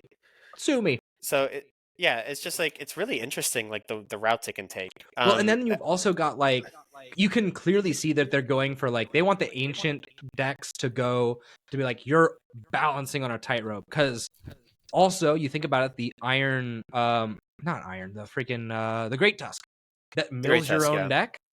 If you happen to hit 5 ancient cards, your little dude is just doing a bunch of damage. Yeah, I think it's interesting. I think it's similar to like how was like Rapid Strike was like spread oriented, and then Single Strike was just like one shot oriented. I think like they want big. Yeah, I think they really want Ancient to be like high risk, high reward, and they want Future to be like very intricate and technical. I love how that. They play. I love that they're kind of going for that same design philosophy, but they're like, all right, I see how it happened. Let's make it a little different. Let's refine it. And I love that. Yeah, I think it allows for like more versatility in like the way the decks are built, and allows for like different strategies within the same archetype, rather than just like Single Strike being like you are going to play Gengar Umbreon, or you're going to play Urshifu Umbreon, or if you're playing Rapid Strike, you're playing Urshintel. You know what I mean? Right. Which was a really like that's kind of a pain point, because you saw also there was like this weird game of rock paper scissors where if you were playing against Single Strike with Rapid Strike, you're probably not winning. And if you played against Fusion Strike with Rapid Strike, you're probably not winning. And if you played against Single Strike with Fusion Strike, well, that probably never really happened, but you're probably not winning. Yeah. So it was this weird game of rock, paper, scissors that I feel like now there's more room for skill expression, because they're allowing multiple avenues for different deck builds. And I like that a lot as a player who likes to try out wacky bullcrap. Like, it seems like a great time. Yeah, I think it's cool also that they're trying to make them toolbox based. So like they're giving you a lot of different tools that you can kind of like switch in and out in different formats depending on what you really need.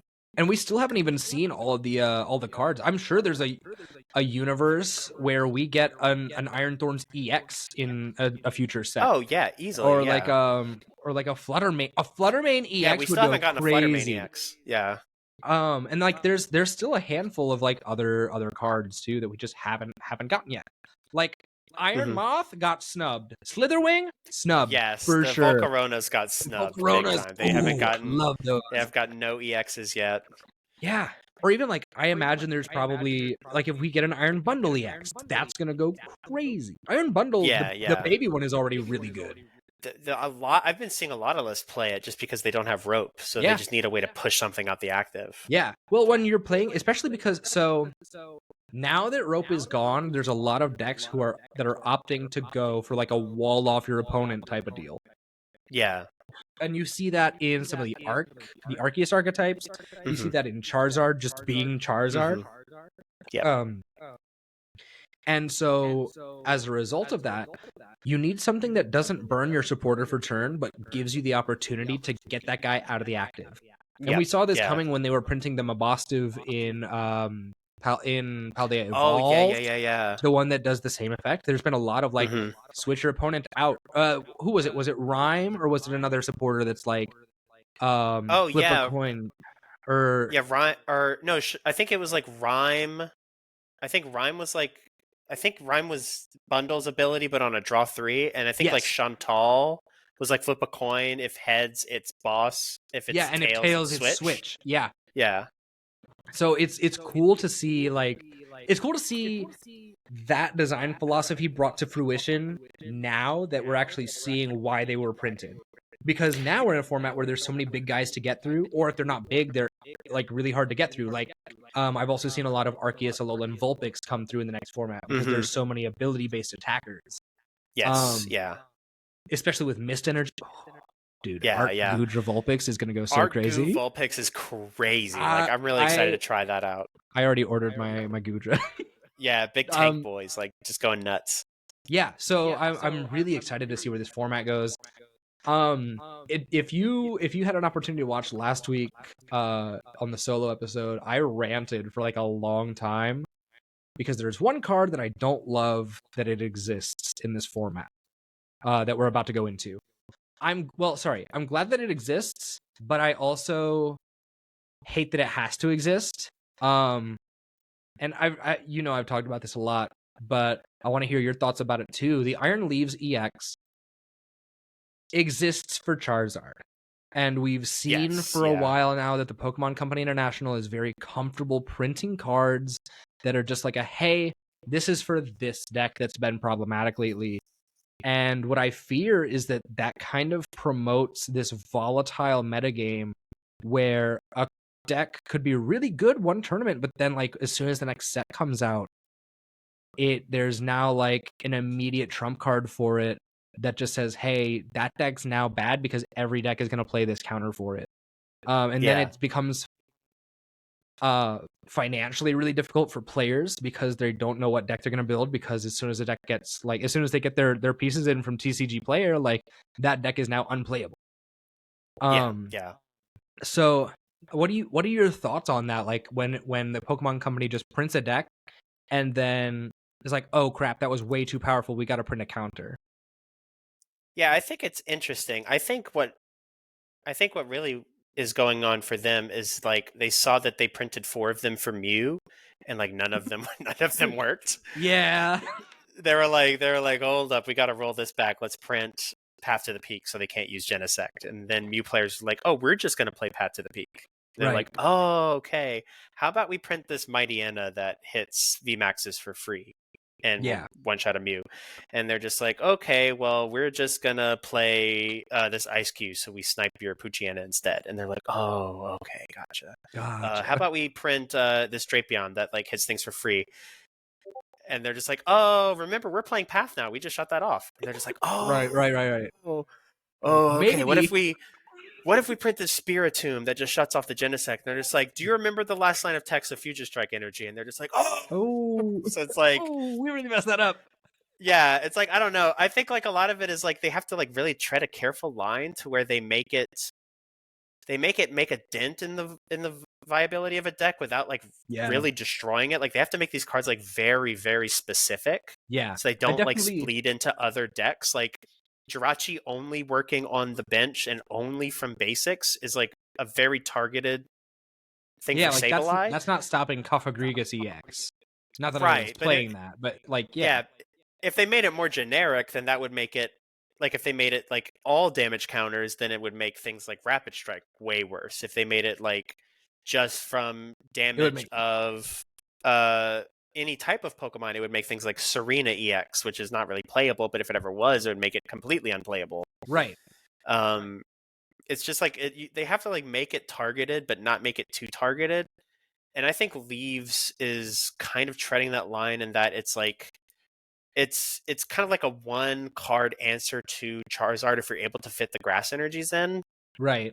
But it's also not specific enough that it doesn't just spill over into just like this thing counters dark decks, because it still will hit Moon for weakness. It'll still hit Darkrai for weakness. Yeah. If we ever get another good Umbreon, it'll probably hit the Umbreon for weakness. So it's kind of probably not. Yeah. We're praying. I hope so, but probably not.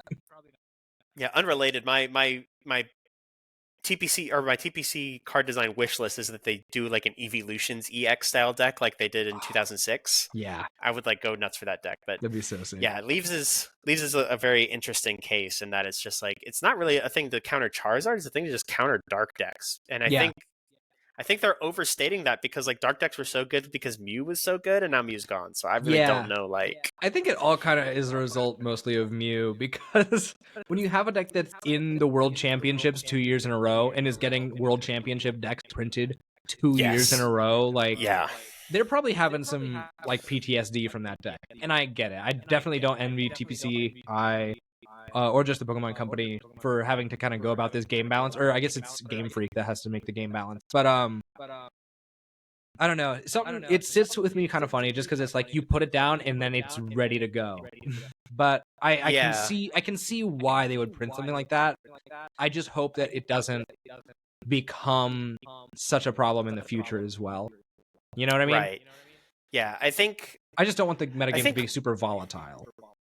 Yeah, I think luckily they haven't really printed a wholesale deck that is like such a powerhouse as Mew that like they're really gonna need to, or I guess I should say as Mew or as Sableye specifically. I think if like Sableye did like 8 damage counters instead of 12, it wouldn't be nearly as problematic. Right. But it's just like those two or if it was cases a little more situational. I think right. Game Freak counted on people not wanting 10 cards in the Lost Zone. Yeah, and people didn't think they were. They were like, I remember when Sableye came out, like, and people were like, yeah, like I was watching like old videos of when it came out, and people were just like, there's no way we're putting 10 cards in the Lost Zone, dude. This thing is cheeks. Like, you're never going to play this. Yeah. And then it ended up being like the single most meta-defining card of several formats. Like, well, because you got to think, like 12 damage counters has been printed before with the Bucephalon. It was situational. Yeah. Your opponent had to be at 3 prize cards exactly, no more, no less. Yeah. But that's a good card. And this was back when we didn't have as inflated of health pools. So that 12 damage did a lot. 12 damage counters anywhere is a really good effect. Yeah. And weirdly, whenever they started reintroducing like evolution decks again, Sableye somehow became better. Even though it was already good with 330 HPV maxes. You know what I mean? Crazy. But it is just kind of interesting. I think they intended to print it just to give future decks something to hit weakness more with, but I think they made that ability like so universally good that you can just like tech it in anything with the grass energy in it. Yeah, like Arctina plays it now, and it's awesome. Exactly, like it's perfect for Arctina. You don't have to play the 2 cards for Superior anymore that you have to Arceus to. You can just like have your boy on the bench charged up and just drop this Iron Leaves, and it shoots you the active with the energies, and you one shot the Charizard, and then you're good to go. Seems really good. Which does lead me to what we kind of learned from our group chat that is looking to be the best deck over in Japan. Is like the top 3 are Arctina, and then Chien-Pao, and then at the very tip of the top is Charizard. What do we think about that? It just doesn't lose anything. No. Like the only meaningful cards it loses is VIP, which has like an essential 1-to-1 replacement in Buddy Poffin. And then Level Ball, which just means like now you're just going to play the higher nest ball count instead, which is what they were already doing to great success. Right. So I really think it's like Charizard decks are going to remain like relatively unchanged. They're already like the most popular deck in the room. They're already one of the most powerful decks in the room. And everything else like takes some sort of hit. That's true. Like Lost Box losing utility supporters knocks it down a peg. Mew being gone means Mew is gone. Doesn't Avery rotate? What does? Avery rotates, yeah. I believe Things like Avery rotates, Clara rotates, Raihan rotates. Clara rotating is miserable. Yeah, so like, and then Guardy's dead, which is one of Charizard's like weaker matchups. So it's like, like it doesn't lose, it just gains because everything it has already has like a relative 1-to-1 replacement, and that's then everything else just kind of dips. I think everything is wild to be in a format where like every deck loses something major. Yeah, and I think that's also why Chien-Pao comes out of it so good, because Chien-Pao doesn't really lose anything either. It's like just replace countercatcher, or not countercatchers, cross switchers. Yeah, except cross switchers, but they're just going to play the Guzma item, so like they're chilling. Yeah, it's like you can just like in those spots you can now more comfortably like play tech options, or you can play the hands package, and you can still do like cross switch or cologne just with the prime catcher. Yeah. So I think that's why those two are just kind of tip at the top, is that they just don't lose enough, and they're still as good as they were before. And they're kind of already figured out. Right. And then Arctina shooting up is just because it got just enough of a tool to beat those 2 decks. Love it. Yeah. Like just 3 cards, super cool. like Mist Energy, Iron Leaves, and the Belt is just enough for it to beat those 2 decks, and it's chilling. Mist Energy is so good, and nobody knows it. Oh, dude. It's just going to replace the V-Guards. Like, it's such a good card in that deck. V-Guard is already a terrible card. What Vs are being played right now? Luminion and Rotom. And, like, Palkia, I guess. It's literally just there, so Tina has to start Requiem you. Like, so that's the only reason they play it. Like, it used to be, like, very good when you wanted to prevent damage from, like, Dragonite, you know what I mean? But when Sure. nobody really playing the Dragonite as much anymore.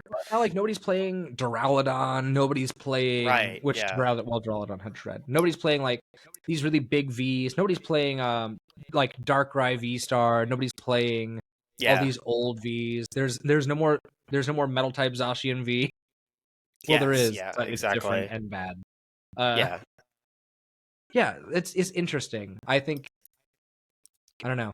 I love Mist as a card, especially just because I love huffing the Alolan Vulpix. Yeah, I love that card. I like it in Arceus. I like it a lot. Yeah, I think in the Goodra variant specifically, it's going to be like insane because then like it also helping against like Sableye is like really helpful because like then Goodra is just like the tank machine. Yeah. Well, and in that same deck, you also probably get to run, if you run like an energy switch or two, you run the Zamazenta, the single prize, the little baby Zam. Little baby Zam in there? Absolutely. That's a tanky one prizer. We're getting a lot of tanky one prizer action in the immediate future. And I think that's a result of Sableye. I love that we're getting that though, because we're getting all these like 110 to 140 HP single prize guys. And that's something that we've been lacking for the longest time, because for the longest time it's felt like if you play a single prize deck, you just lose to Sableye. Yes, because it's just able to like just one shot one of your guys anywhere. Yeah, two of your guys like if it needs to. Yeah, even in like decks like Reggie's where like a lot of things are 130, you play like one or two dudes that are 120 and Sableye just like domes you. Just eats them up. Yeah. Oh man. So what deck do you think you're most looking forward to? Do you have anything cooking up that you're really excited for? I know for me it's been that future spread deck that I'm working on. But what about you? Do you have anything you're super excited about? I mean, in particular, Arctina, just because I played a lot of Arctina. So like, I already have all the cards. I just need those 4, and then I'm cooking and good to go. But other than that, the future deck seems really fun. What was it? The Great Tusk Mill is love like Great Tusk Mill. my perfect brand of annoying. Like I know Matt's.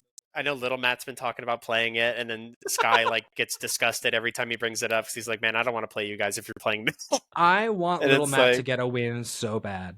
So dude, it's coming. He does a little bit better every single time he plays. Like he plays, he's really like.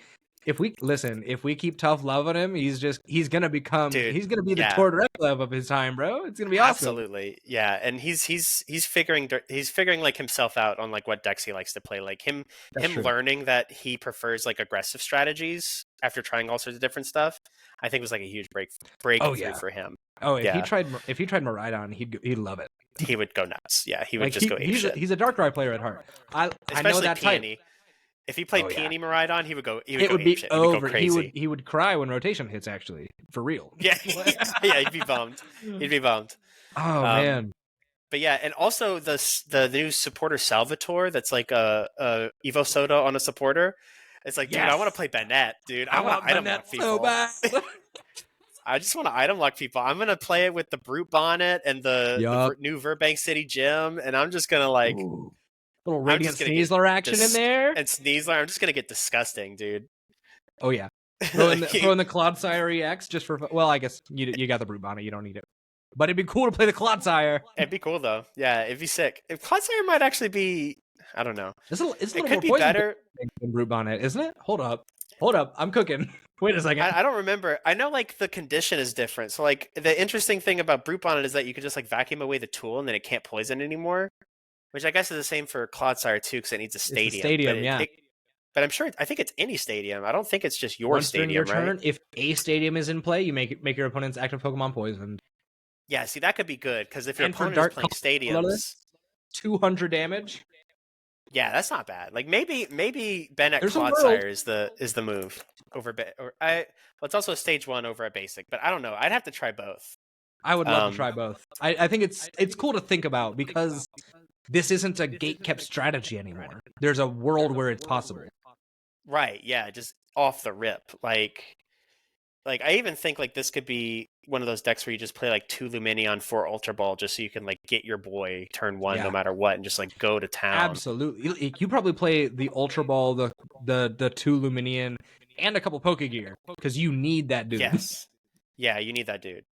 And then you could just like play Collapsed and collapse it away. You could do like B-Barrel package or Curlia package, and I think just draw Curlia your package is fine. Yeah, cards. thin out Yeah, your deck and real then, well. There's probably a universe where it happens into like a lost box, and then you get to play and then you get to play the dude.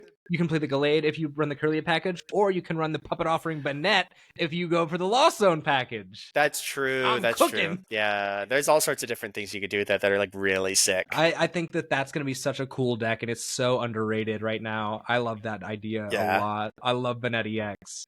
Yeah, I was a huge like Banette like truther whenever rotation first happened. When we first got Scarlet and Violet, and like to see it like get potential again is like just exciting to me. Yeah, because like, it had that one tournament. Hold on, I'm gonna look it up when it actually came up. There was one tournament where Banette had a deck.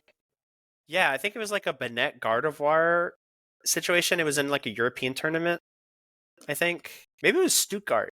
I'm looking it up right now. Banette EX. It showed up. It was 25th in Lille regionals. It was Lille, France. And it was top 32. Yeah, that's crazy.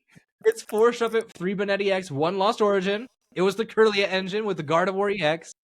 Yeah, dude. I played this deck for a little bit just for kicks and gigs. The single Shadow Rider Calyrex V to cancel special edits in stadiums. Dude, yeah. Love it. It is super cool. Yeah. One thing I'm really sad about is we lose Fog Crystal. So that'll be one thing that's tough in that deck. Yeah, Fog Crystal does kind of hurt it. I think you might have to be well, I guess you could theoretically replace it with see, that's tough. I guess you could maybe play Nest Balls and then maybe one. It sucks that you can't get something that does both anymore, but you could use Nest Ball for the search. Like instead of the 2 level balls, you could play Nest Balls, and then you could play Vessels, probably. Yeah, most certainly. And another card that's going to get really good. This guy. Yeah, dude. Little Ditto. Little 151 Ditto. So good. So good. So good. My God. So good. And I think that card is going to be really good in Arc decks, too. Just so you can have a 5th Arceus V. Yep. 5th Arceus V sounds incredible. Yeah, and then I've seen people cook like post-rotation Sablezard, and that card is an auto-include in that deck. Yeah, because you can just coffin for it and get your Ninja. It's absurd. As soon as rotation was announced, I bought a playset. I bought 2 playsets, actually. 2 of them. I want to get some of the shiny ones. Like, I might even shell out like the $10 to get a couple shiny ones. Yeah, they seem good. It's an incredible card. Like, the amount of utility it gives like certain Lost Box strategies is good. The other deck I was going to want to play is that me and Sky have been like messing with an idea of a Lost Box Snorlax Zamazenta, like single prize deck. Okay, I like it. Similar to what we were playing for the single prize Lost Box deck for like a couple tournaments ago. Yeah. Like it's very similar to like the big Snorlax strategy, but the thing is like the belt makes it to where you can like one shot things like Moon, Hands, Chin-Pao. That's what 230 with 230 exactly with Lax. Oh. So Lax can just like one shot any basic 2-prizer. Yeah, I like that a lot. Yeah, and then Zamazenta will hit 270, which means like Zamazenta plus a cleanup from Sableye is like getting your big guys. Or even not if it's things like Goodra without the Rolling Iron debuff or Rolling Iron buff. Yeah. Well, because also you set up your damage ahead of time or after the fact. It doesn't really matter which order you do it in. You're able to put damage on with Sableye, and you're able to cook a Goodra. Yeah, easily. Have an escargot for dinner, baby. Yeah. It's like you can just kind of set it up or clean it up later. It's like it's kind of interesting. I think I've been messing with like a version of it that's like pre-rotation, just to, like get a feel for it. It feels kind of clunky. Yeah. But I think there's like I think it's gonna be better in the post-rotation without how fast things are right now. Yeah. And then also like the differences in the cards make it better. Like being able to play Poffin instead of VIP, I think changes like a lot of like the late game hands with the deck specifically. Yeah. Again, I'm still living for the day I see that Thornton play. But yeah. Dude, would be so good. So good.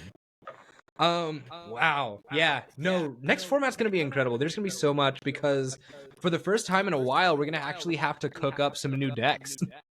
Yeah. I'm really excited about it. I'm really thrilled because while Japan has had these cards for a little bit, they've only cooked up like 2 decks. And both of them are ancient boxes. So like next format, we're gonna have all these new cards.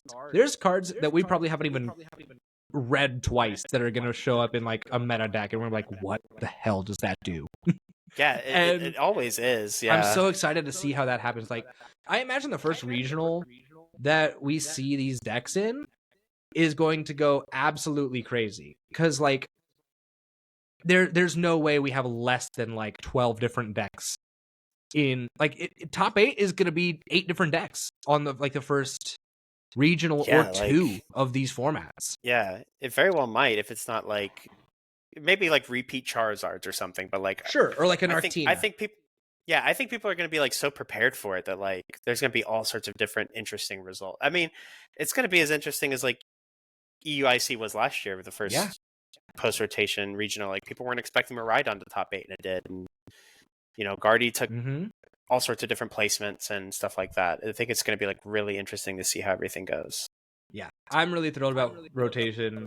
It honestly can't come fast enough because Paldean Fates gave us nothing. I know. So, and then us knowing the cards are there for 2 months? 2 months is so long like, to wait for these new cards. I know. I don't want to keep playing this like same format anymore. I want to play post-rotation now. I'm getting Silver Tempest flashbacks where it's like, I know that something's better is coming. I know, yeah. I know. The promised land is near. I know. And it's like, I don't even hate this format either. It's just it's a great format. Exciting. It's just exciting. Yeah. So in the same breath of I love Mew VMAX as a deck, I know it's gotta go. It's long overdue that thing has to go. It's so potent. And I love it. Yeah, dude. I love it. It's brought me so much good fortune. It's gotta go. It's gotta go. It's gotta go. It's gotta go yesterday, frankly. It's bananas. It is just bananas. So like I'm so looking forward to rotation. I'm so looking forward to cooking up crazy decks with the gang. Like it's just this next couple of months is going to be such a wholesome time for our group. We're going to get stronger as a group. I promise you next year, maybe even next format, somebody in our group has like our first group day too. Easily. And maybe even goes far with it too. Easily. Yeah, like I know we have like the potential in the group to do it. Like I know very well that like Sky or Daniel or Matt or Adam or Amelia or any of those folks can like get there easily. I know you could do it for sure as well. Like either of us. Yeah. It's like I really do think we have like the ability in the group, and I do think we like do try to put in the work. Like we really do try to like, we've been getting together for like testing sessions more often, and then we all play each other at the same tournament. So like we all kind of like feed off of that like improvement with each other. So like I really think it's going to come really far. And it's also really cool to know that like we're kind of doing this like in the wake of like our spot being gone, you know?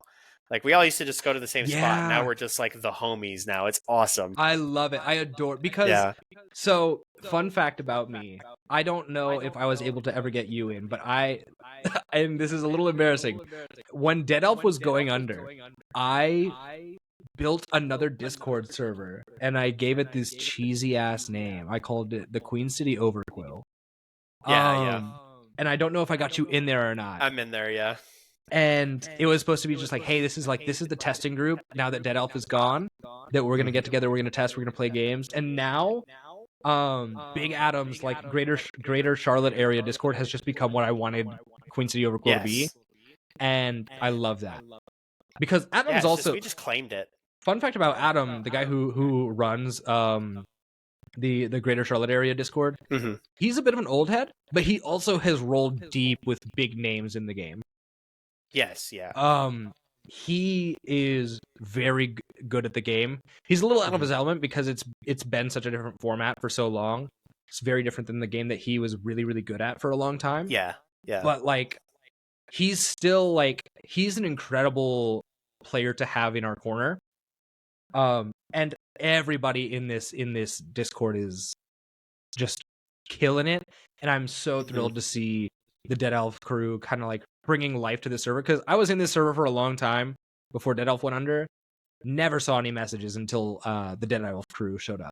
So yes, it was for a long time. It was just like a secondary server, and it was mostly just store owners like advertising when their events were going to yep. be, because like everybody was so concentrated on different store discords. Like people would be in the R&B Discord or in the Dead Elf Discord or in the Scott's Collectibles Discord or something like that. Yeah. And now it's just like very congregated, so much so that like, you know, we have like our core Dead Elf group, but like we have like associations with all sorts of other people, like Shane and Rock and Vinny from over in like the Gastonia Ballantine area, or Yeah. Dallas and Mitchell from up in Statesville, or, you know, folks that play at Scott's or at GSG more often. And it's just like, it's really cool that like everybody like really knows each other now. It's like very interconnected, and it's like really, really cool. I love how big this community has gotten. Yeah, I agree. It's very good. Yeah, it's very, very cool. And it's also just going to get bigger as well. My buddy Devin I mentioned earlier, he has a smaller Discord it's like the core group of people that plays at Meeple. Meeple is getting their majors finally in the very near future. Sick. Buzz City Games in Concord is also getting a challenge starting in March. Yo, they have Pokemon there? They do, yeah. I'm gonna be judging for them and for Meeple in the very near future. So that's awesome. I'm so pumped for that. Yeah, Buzz is well, I used to live in downtown Concord, so Buzz is where I used to play Yu-Gi-Oh! I used to go there all the time. Nice. So that's cool. They have Pokemon now. I'll be super stoked to go back to play there. They have League. I don't know. They've got prize support coming whenever Series 4 comes out. I'll have to talk to the owner Andrew for a little bit, because I'm like his first contact for Pokemon right now. So I'm gonna have to talk to him a little more about like logistics of when it actually comes out, like how it's gonna look week to week. But I'm so pumped for them and for Meeple to finally be getting their majors and like getting a scene. And I want to like really like signal boost it too in the Discord, be like, hey, yeah, we gotta pump this up, because these store owners, like, first of all, it's just more potential points.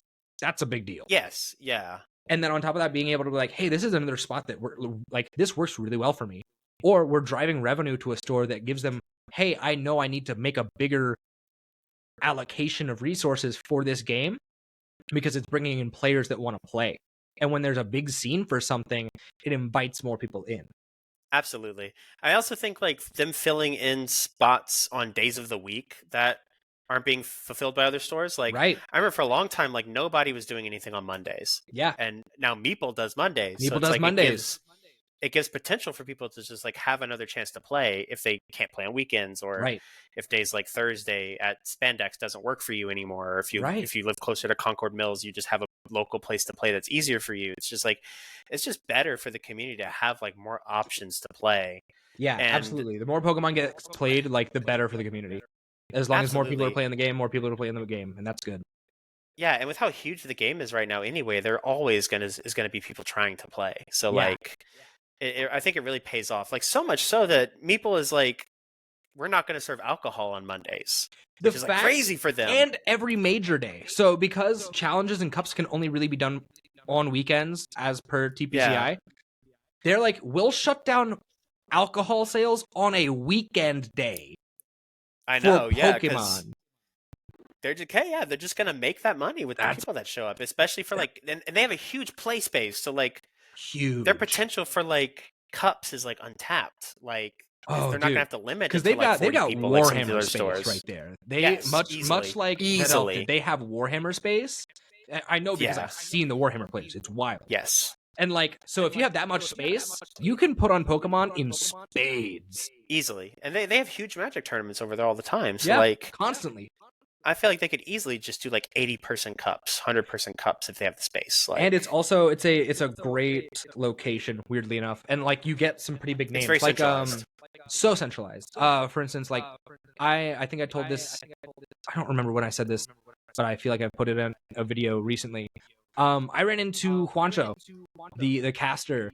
Yes, yeah. Him, he was and playing at Meeple. Yeah, he was playing at Meeple. I ran into him, and it's Alex Wilson, right, who made PTCG Legends.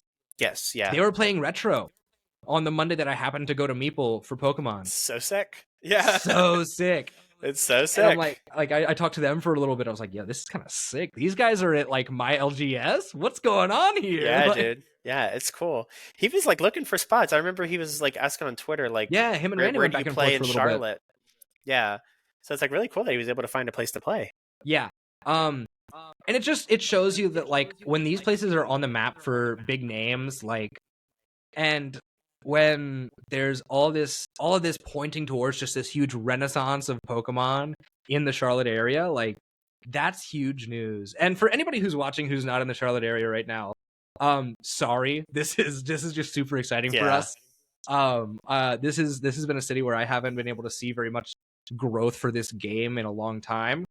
So now that we're seeing that growth, like I feel like it's like Christmas Day every week when I'm able to be like, I get to go and play with these people that I know are really cool, and our group keeps growing, and it keeps growing, and there's more places we're going and meeting, and there's more room for us to like group up and test stuff together. And there's it's such an incredible feeling every single week when we see that.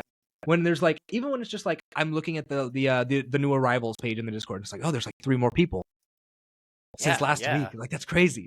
Yeah. Every week. It's so cool. Yeah, and they're even like chiming in. So it's like cool that it's not just like people popping in to like lurk on event status or whatever. Like people are actually like trying to like become part of the group, and they're, you know, they're jumping right in, and it's really, really exciting. Like that guy at Get Some who just who picked up Dialga, came over from Yu-Gi-Oh! It's so cool. Like it's awesome when we see new people like that. Yeah, the game itself is just getting so many converts just because it's like it's so easy to pick up and it's so accessible. So inexpensive to play. Yeah, it's so like accessible. If you got $30, like you can just buy a meta deck and play a tournament. Yeah, it's like so easy, and not only that, but like the prize support is like out of this world. Like prize support's so good. You get great prize support at the local level. You get money payouts at the major level, which is like not even something in other card games. Like especially in Yu-Gi-Oh! Like I remember in Yu-Gi-Oh! Like if you do well at a tournament, you get like a Switch. You don't get money. Dang. You know what I mean? You get like promos, packs, or you get like video game equipment or something like that. Yeah. You don't get paid cash. Yeah. So when that prize pool bump came in, like a lot of people are switching over because they're like, oh, I can actually like get a return on the time I spend playing a card game. I might as well just do it with this one. The fact that there's a conversation being had about making a living off of playing Pokemon trading cards, like that's sick. You win 3 regionals, you win 4 regionals, you've got my salary. Like yeah, that's I looked crazy. I was looking at Aiden Koos's page when I was trying to like look at what he was playing in his list earlier today, and he made like $2,000 more finishing second than he did winning Charlotte last year. Yeah. It's wild. Which is like insane. And that's just majors. Like if you, because also I spoke to Dave, who was one of the owners at Meeple, and he was talking about like, he's like, oh yeah, I want to put on a 1K for Pokemon. Oh yeah, that's so true. Like people will play like 1Ks, 2Ks, 3Ks. Yeah, that's a lot. Like Dallas, who I mentioned before, won a 1K in Statesville, and he got like $400. Yeah. On like a $20 buy-in. Like that's pretty good. It's crazy. Yeah, you just made a lot of money just playing Pokemon cards, just hanging out, playing a cup with your boys. Like it's just like interesting, like all the different avenues you can go in.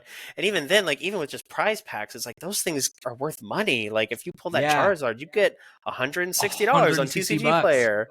Yeah, like, which I'm kind of glad that they're cracking down on that because fewer stores are gonna be able to sell them, so people are gonna get scammed a little less often. But like. It is still it's cool that there's that market and ecosystem for stamped cards just from players being like, yo, this card's sick. And you can like, only get it by playing the game. Exactly, yeah. And then like people who play it will want to play those cards more, so they'll circumvent by just like buying from other people, and then like collectors will want them too. It's just like it's really interesting like how it can also, like feed into it. When we get collectors in the game, baby, I'm all about it. Sorry. Yeah. Are we being loud? No, I think we've been going a while though. Oh yeah, we're like 2 hours. I know. Holy smokes! Oh yeah. Well, in that case, like I don't want to hold you too long. Do you have anything else you want to talk about before we kind of wrap things up? No, I think I'm good. Sweet. Thank you so much for having me on. Shouts out to you. Shouts out to all the locals. Shouts out to the viewers. And shouts out to my lovely girlfriend, Rebecca, for being patient. Yeah, absolutely. Shout out to Rebecca, for real. Absolutely. Do you have anything? Where can the viewers find you? Do you have social media like a Twitch or a YouTube that you want to shout out for yourself? You can find me on Twitter or Instagram at Shinonome Labs, SHINONOME Labs. I'm also on Twitch, twitch.tv/Shinonome Labs. I don't stream much, but if I ever play an online tournament, I stream it. Sick. Awesome. Thank you again so much, Zach. It has been an absolute blast having you on the show, and I really hope we actually get to do this again sometime, because this has been just incredible.